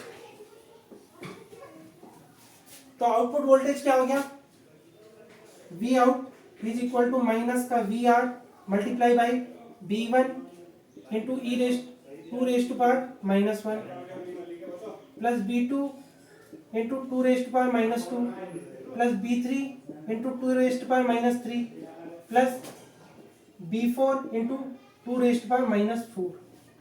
हमें यही तो आउटपुट चाहिए था। मैंने यही तो बताया कि अगर इनपुट वोल्टेज बाइनरी फॉर्म में हो, इनपुट वोल्टेज बाइनरी यानी डिजिटल सिग्नल हो, यानी बाइनरी फॉर्म में हो, जिनकी बिट्स मुझे पता हो B1 B2 B3 B4 की जो बिट है, इनपुट बिट है, वो क्या है, अगर वो हमें पता चल जाए तो हम इस फॉर्मूले की हेल्प से आउटपुट वोल्टेज कैलकुलेट कर सकते हैं। क्लियर हो गई बात, इसको पॉज करके नोट कर लो। ठीक है, इसी तरह से आप n बिट के लिए भी कैलकुलेट कर सकते हो आउटपुट वोल्टेज। तो इसी तरह से आप लिखोगे for n bit digital to analogue converter expression of the output voltage will be, output voltage will be। ठीक है, यानी n बिट के लिए आउटपुट वोल्टेज का एक्सप्रेशन क्या हो जाएगा, V out equal to minus का V reference multiply by B1 into ई two raised power minus one plus B2 into two raised power minus two plus B3 into two raised power minus three plus up to Bn into two raised power minus n। इस तरह से आप n bit digital to analogue converter के लिए output voltage की value calculate कर सकते हो। लेकिन ये किसके लिए एक्सप्रेशन है, जब R2R ladder digital to analogue converter के लिए आप आउटपुट वोल्टेज कैलकुलेट कर रहे हो, तब जाके आप ये फॉर्मूला अप्लाई करो। ठीक है, यहां तक पहुंच करके तो नोट्स में जहां पे आपने ये लाइन लिखी है उसके बाद ये लिख सकते हो, this is the expression of output voltage for R2R ladder D to A converter, full stop। to understand how it work, this can be discussed by following example। अब ये जो डिजिटल टू एनालॉग कन्वर्टर है ये कैसे काम करता है इस फॉर्मूले की हेल्प से, वो समझने के लिए कुछ एग्जांपल डिस्कस कर लेते हैं। तो पहला एग्जांपल है, if 0 0 1 1 is the digital input signal, then output voltage will be। अब देखो इनपुट वोल्टेज 0 0 1 1 यानी 0 1 0 1 के फॉर्म में है, तो आउटपुट वोल्टेज 0 1 0 1 के फॉर्म में नहीं होना चाहिए, वो आउटपुट वोल्टेज एनालॉग सिग्नल के फॉर्म में होना चाहिए, यानी उसकी एक वैल्यू होनी चाहिए डेसिमल में। डेसिमल में उसकी कोई वैल्यू होनी चाहिए। कैसे वैल्यू कैलकुलेट करेंगे इस फॉर्मूले की हेल्प से। पहले हमें पता चल जाना चाहिए इस एग्जांपल को देख के कि b1 की वैल्यू 0 है, b2 की वैल्यू 0 है, b3 की वैल्यू क्या है 1 है एंड b4 की वैल्यू 1 है। तो आउटपुट वोल्टेज क्या हो जाएगा V आउट इक्वल टू हो जाएगा माइनस का VR। ठीक है, और एग्जांपल में अभी के लिए मैं VR को कितना अज्यूम कर लेता हूँ 10 वोल्ट अज्यूम कर लेता हूँ। ठीक है, इस केस के लिए हम रेफरेंस वोल्टेज क्या अज्यूम कर ले रहे हैं VR की वैल्यू 10 वोल्ट अज्यूम कर रहे हैं। मतलब जहां पे भी मैं एग्जांपल डिस्कस करूंगा VR की वैल्यू 10 अज्यूम करेंगे। ठीक है, तो वो हो जाएगा B1 की वैल्यू 0, B2 की वैल्यू 0, B3 की वैल्यू 1 यानी 2 रेज़्ड टू पावर -3, B4 की वैल्यू 1 यानी 2 रेज़्ड टू पावर -4 यानी माइनस VR क्या हो जाएगा, ये 2 रेज़्ड टू पावर -3 की वैल्यू है 0.125 प्लस 2 रेज़्ड टू पावर -4 की वैल्यू आप कैलकुलेट करना, ये हो जाएगी 0.0625। अच्छा 0.125 0.0625 तो क्या हो गया 5 7 8 5 7 8 और 1.0। तो यानी क्या हो जाएगा माइनस का VR मल्टीप्लाई बाई किससे 0.1875। ठीक है, तो VR की वैल्यू 10 है तो इंप्लाइज दैट ये हो जाएगा माइनस का 1.875 वोल्ट। तो ये डेसिमल में वैल्यू है, ये 101 के फॉर्म में तो वैल्यू नहीं है। अच्छा इसे कहीं साइड में लिख लेते हैं ताकि जस्ट कंपेयर करने के लिए कि जब मैंने इनपुट पे 0.011 अप्लाई किया है इनपुट पे, तो इनपुट यहां पे लिख लेते हैं और आउटपुट क्या मिला मुझे माइनस का 1.875। क्लियर हो गई बात। जस्ट कंपेयर करने के लिए कि मैंने बताया था जैसे जैसे डिजिटल सिग्नल की जो वैल्यू है वो डेसिमल में इंक्रीज होगी तो आउटपुट की वैल्यू भी इंक्रीज होनी चाहिए। यानी ये डिजिटल सिग्नल की डेसिमल में वैल्यू क्या है 3 है, इसकी वैल्यू क्या है 3 है, तो 3 के करस्पॉन्डिंग आउटपुट वोल्टेज ये मिला। अगर हम डेसिमल में वैल्यू इंक्रीज करें यानी डिजिटल सिग्नल की वैल्यू अगर डेसिमल में इंक्रीज करें तो क्या आउटपुट वोल्टेज इंक्रीज हो रहा है वो हम देखेंगे बस, ताकि ये समझ जाए कि ये प्रॉपर तरीके से काम कर रहा है। आउटपुट वोल्टेज इधर लिख रहा हूं। ठीक है, पहला एग्जांपल डिस्कस कर लिया, इसको मैं मिटा रहा हूं। ठीक है, अब यही लाइन लिख लेना और मैं डायरेक्टली लिखूंगा। ठीक है, अब दूसरा एग्जांपल है, अगर मैंने इनपुट पे क्या अप्लाई किया है 0100 तो इसका मतलब क्या है B1 की वैल्यू 0 है, B2 की वैल्यू 1 है, B3 की वैल्यू 0 है और B4 की वैल्यू 0 है। तो आउटपुट क्या हो गया, आउटपुट क्या हो गया माइनस का VR और ये 0 प्लस दूसरा टर्म 2 रेज़्ड टू पावर -2, तीसरा टर्म 0, चौथा टर्म 0। यानी क्या हो जाएगा V आउट की वैल्यू क्या है, इसकी वैल्यू -10 और इसकी वैल्यू क्या है 2 रेज़्ड टू पावर 4 यानी 0.25। यानी अगर इसका मैं मल्टीप्लाई करूं तो क्या हो जाएगा आउटपुट की वैल्यू क्या हो जाएगी, आउटपुट की वैल्यू हो जाएगी 2.5 माइनस का 2.5। यानी अगर मैं इनपुट पे 4 अप्लाई कर रहा हूं यानी डिजिटल सिग्नल क्या हो जाएगा इसका 4 का 0100 तो आउटपुट वोल्टेज कितना हो जाएगा माइनस का 2.5 वोल्ट। ठीक है, 1/4 की वैल्यू क्या होती है 1/4 की वैल्यू होती है 100/4 कर दो इंटू 10 रेज़्ड टू पावर -2 कर दो तो ये क्या हो गया 2 और 5। ठीक है, इंटू 10 रेज़्ड टू पावर -2 यानी हाँ 0.25। जस्ट चेक कर रहा था। ठीक है, तो यानी 4 के करस्पॉन्डिंग यानी जब बाइनरी डिजिट 0100 अप्लाई कर रहे हैं तो आउटपुट वोल्टेज इंक्रीज हुआ है। अलग बात है वो माइनस में इंक्रीज हो रहा है लेकिन इंक्रीज तो हो रहा है। ठीक है, एक और एग्जांपल डिस्कस करते हैं और अच्छी तरह से समझने के लिए। अगर मैं इसे 5 अप्लाई कर दूं इनपुट पे, मिटा दूं इसको, अगर इनपुट पे मैं 5 अप्लाई कर दूं, 5 अप्लाई करने का मतलब है यहां 1 इंक्रीज कर दूं तो B1 की वैल्यू 0, B2 की वैल्यू 1, B3 की वैल्यू 0, B4 की वैल्यू 1। तो आउटपुट वोल्टेज क्या हो गया V out equal to minus का V रेफरेंस तो पहला जीरो, दूसरा है 2⁻², तीसरा जीरो हो जाएगा, चौथा क्या हो जाएगा 2⁻⁴। तो वैल्यू क्या हो जाएगी माइनस का वी आर इक्वल टू ये हो जाएगा 0.25 प्लस इसकी वैल्यू है 0.0625। ठीक है, यही है, मैंने कैलकुलेट तो की थी। हाँ ठीक है, कैलकुलेशन मिस्टेक कर दूं तो आप खुद सही कर लेगा। तो यहाँ पे देखो 0.25 और इसमें 0.0625, तो क्या होगा 5 2 और 6 और 5 क्या हो गया 1 3.0।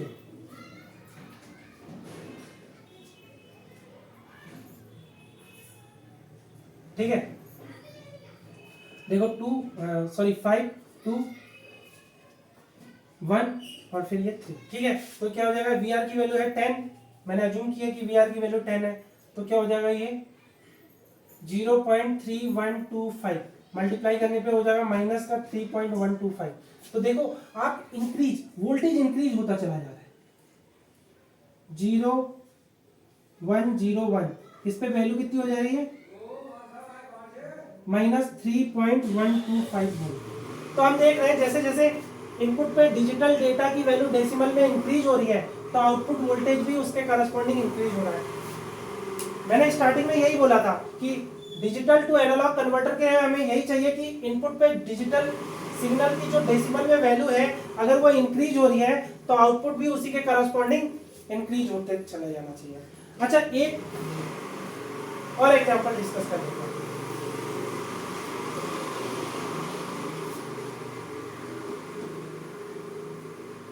एक और एग्जांपल डिस्कस कर लेते हैं। देखो मोहल्ले में रहता हूं तो आवाज तो आती रहेंगी, ठीक है, जब मुझे डिस्टर्ब हो रहा है तो आपको भी डिस्टर्ब होगा, बट मैं अपना कंसंट्रेशन फेल नहीं कर रहा हूं, तो आपको भी अपना कंसंट्रेशन बना के रखना है।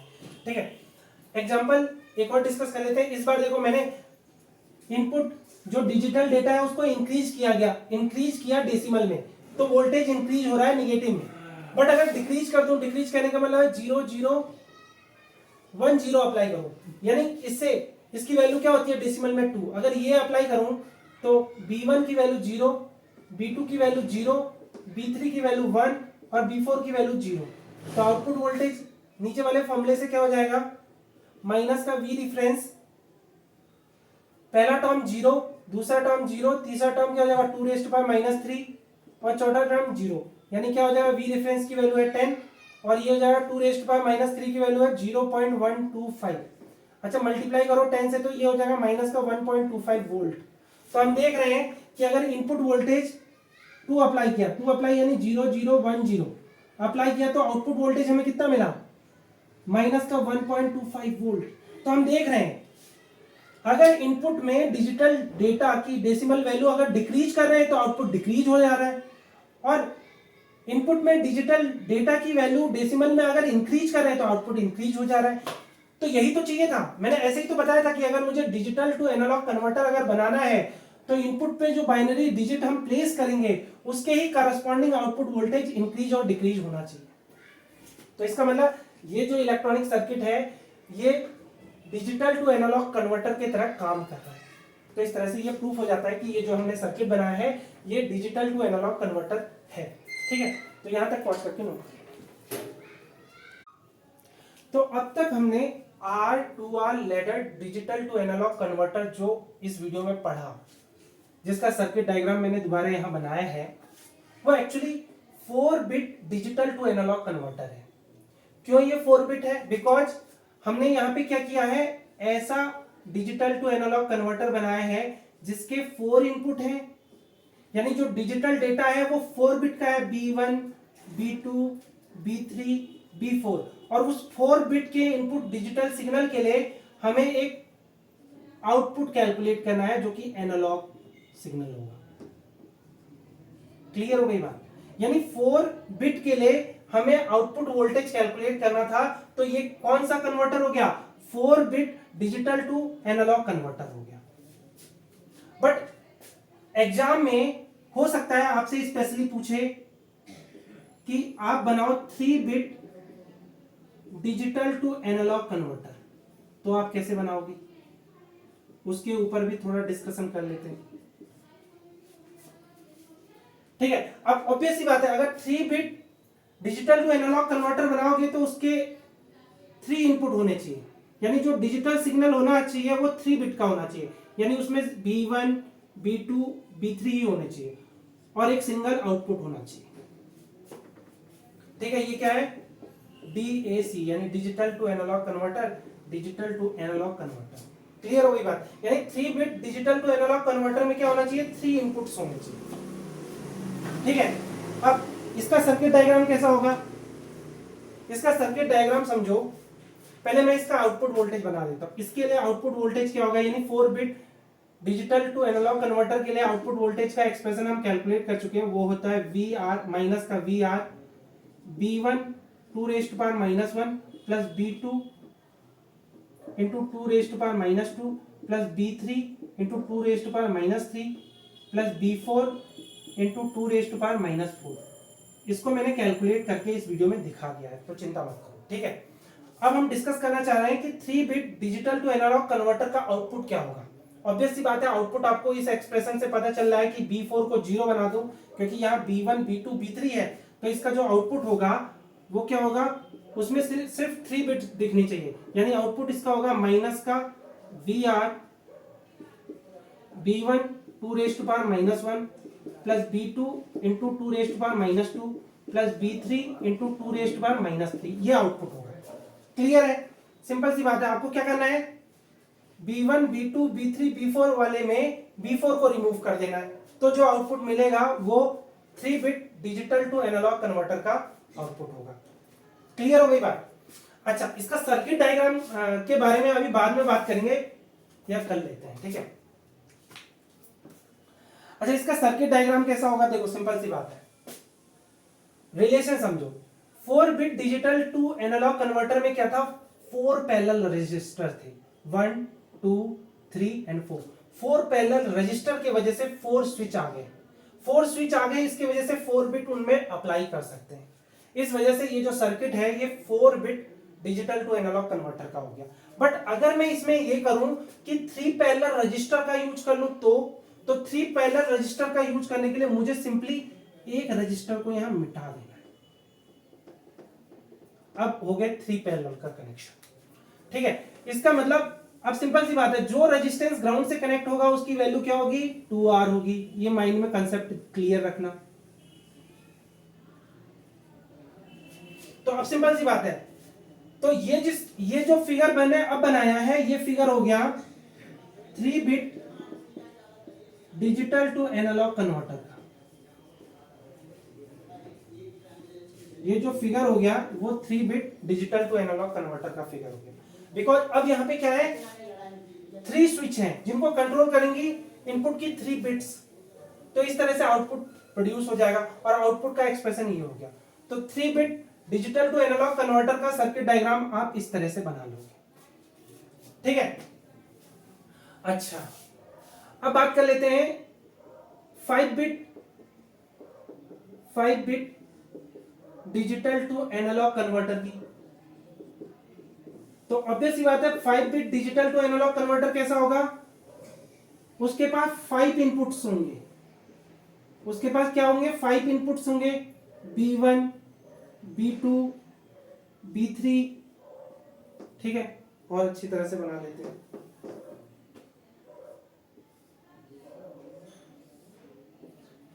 B1 B2 B3 B4 and B5। 5 bits हो गए इनपुट की और एक आउटपुट होगा। क्लियर हो गई बात। तो ये क्या हो गया, digital to analogue converter, digital to analogue converter है ना, यानी इसके 5 इनपुट होंगे और एक आउटपुट होगा। और इसके आउटपुट का एक्सप्रेशन क्या होगा वो बना लेते हैं। आउटपुट का एक्सप्रेशन हो जाएगा माइनस का VR, ठीक है, B1 into 2 raise to power -1 plus B2 into 2 raise to power -2 plus B3 into 2 raise to power -3 plus B4 into 2 raise to power -4 plus B5 into 2 raise to power -5। ये होगा output का expression. बहुत आराम से calculate कर सकते हो आप, चिंता मत करो। अच्छा, यहीं पे मैं बना लेता हूं इसका भी डायग्राम। तो इसका डायग्राम बनाने के लिए पहले मुझे 5 पैरेलल रजिस्टर चाहिए। तो 5 पैरेलल रजिस्टर बना लेते हैं। एक तो यहाँ पे बना लेते हैं, ठीक है। ये 2R हो गया, ये 2R हो गया, और इनके बीच में एक रेजिस्टेंस R, ठीक है। और इनका भी स्विच बना देना।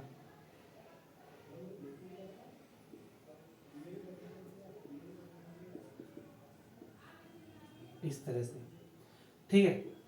अभी 5 पैरेलल रजिस्टर बनाने हैं हमें, तो इसको एक और इस तरह से एक और रजिस्टर बना देना, ठीक है।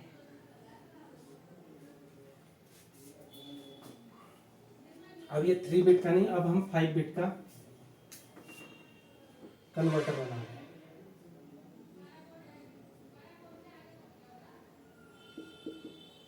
ठीक है। ये रेफरेंस वोल्टेज हो गया। अब देखो, अगर मुझे 5 बिट का डिजिटल टू एनालॉग कन्वर्टर बनाना है तो 5 पैरेलल रजिस्टर चाहिए, 1 2 3 4 एंड 5, और सबका रेजिस्टेंस क्या होना चाहिए, 2R होना चाहिए। अब ऑब्वियस सी बात है, जो करंट होंगे उनके नाम कैसे लिखोगे, I1 I2 I3 I4 and I5, ठीक है। और टोटल करंट ऑब्वियस सी बात है I फ्लो होगा। अच्छा, कैलकुलेशन मैंने करनी सिखाई है, मैं बताऊं ये I1 I2 I3 I4 I5 current की वैल्यू कब कैलकुलेट कर पाओगे, जब आपको इन टर्मिनल पे, इन नोड्स पे आपको क्या पता हो, वोल्टेज पता हो। तो इस नोड्स पे तो वोल्टेज है VR, इस नोड पे हमने देखा था वोल्टेज कितना आया था, VR/2 आया था। इस नोड पे वोल्टेज हमने देखा था VR/4 आया था। इस नोड पे हमने वोल्टेज देखा था VR/8 आया था। इस नोड पे वोल्टेज क्या आएगा, अब ऑब्वियस सी बात है, एनालॉजी का यूज करो तो ये 2 है, ये 4 है, ये 8 है। एक्चुअली जो भी वोल्टेज है वो डिवाइड हो रहा है 2 रेज़ टू पावर में, यानी वोल्टेज डिवाइड किससे हो रहा है, 2 रेज़ टू पावर n से। तो यहाँ 2 रेज़ टू पावर 1 है, यहाँ 2 रेज़ टू पावर 2 है, यहाँ 2 रेज़ टू पावर 3 है, तब 8 आया। तो यहाँ 2 रेज़ टू पावर 4 होगा, यानी 16 होगा। यानी इस नोड पे वोल्टेज होगा VR/16। तो आप इन वोल्टेज को कैलकुलेट करने के बाद इन करंट की value I1 I2 I3 I4 I5 की वैल्यू कैलकुलेट कर सकते हैं। क्योंकि ऑब्वियस सी बात है, मैं आपको बताऊं कि जो हम ये आउटपुट का एक्सप्रेशन कैलकुलेट कर पाए वो तब कैलकुलेट कर पाए जब इनपुट करंट की वैल्यू हमें पता थी। इनपुट करंट की वैल्यू इसके लिए I1 plus I2 plus I3 plus I4 plus I5 वाले रिलेशन से निकलेगी ना, ठीक है, इस तरह से, ठीक है। कैलकुलेशन आप खुद कर लेना, मैंने तो सर्किट डायग्राम आपको बना दिया है और कैलकुलेशन करना सिखा दिया पहले से। तो यानी इसके लिए इनपुट करंट की वैल्यू कैसे रिप्रेजेंट करोगे, B1 I1 B2 I2 B3 I3 plus B4 I4 plus B5 I5। इस रिलेशन की हेल्प से जब आप इनपुट करंट को निकाल लोगे तब जाके आप आउटपुट वोल्टेज की वैल्यू कैलकुलेट कर पाओगे, ठीक है। ये फीडबैक करंट है। तो सिंपल सी बात है, कैलकुलेशन आप खुद करना। मैंने सर्किट डायग्राम आपको बता दिया है। अब ये जो जिसका फिगर है, ये जो फिगर है, ये फिगर है 5 bit digital to analogue converter, digital to analogue converter का। तो आप कैलकुलेशन खुद करके देखना, ठीक है। मैंने वोल्टेज बता दिया कि किस नोड पे कौन सा वोल्टेज आएगा। इनपुट करंट को आप किस एक्सप्रेशन के हेल्प से कैलकुलेट कर सकते हो। ऑब्वियस सी बात है, इनपुट करंट डिपेंड करेगा इनपुट बिट्स पे, जो इनपुट बिट आपने अप्लाई किए हैं, ठीक है। तो बिट अगर 1 होगी तो करंट इनपुट पे जाएगा, अगर बिट अगर 0 होगी तो इनपुट पे कोई करंट नहीं जाएगा, करंट वो ग्राउंडेड हो जाएगा। क्लियर हो गई बात। तो इनपुट करंट का ये रिलेशन की हेल्प से आप आउटपुट वोल्टेज इस तरह से कैलकुलेट कर सकते हो एक 5 bit digital to analogue converter के लिए, ठीक है। तो एग्जाम में ऐसा नहीं कि 4 बिट का पूछ सकते हैं, एग्जाम में 3 बिट का भी पूछ सकते हैं, 5 बिट का भी पूछ सकते हैं। 3 बिट का भी सर्किट डायग्राम मैंने बना के दिखा दिया है और 5 बिट का सर्किट डायग्राम मैंने यहां बना रखा है। आप चाहो तो कैलकुलेशन एक बार ट्राई कर सकते हो, मैंने रिजल्ट आपके सामने लिख दिया। तो इस वीडियो में इतना ही, ओके बाय।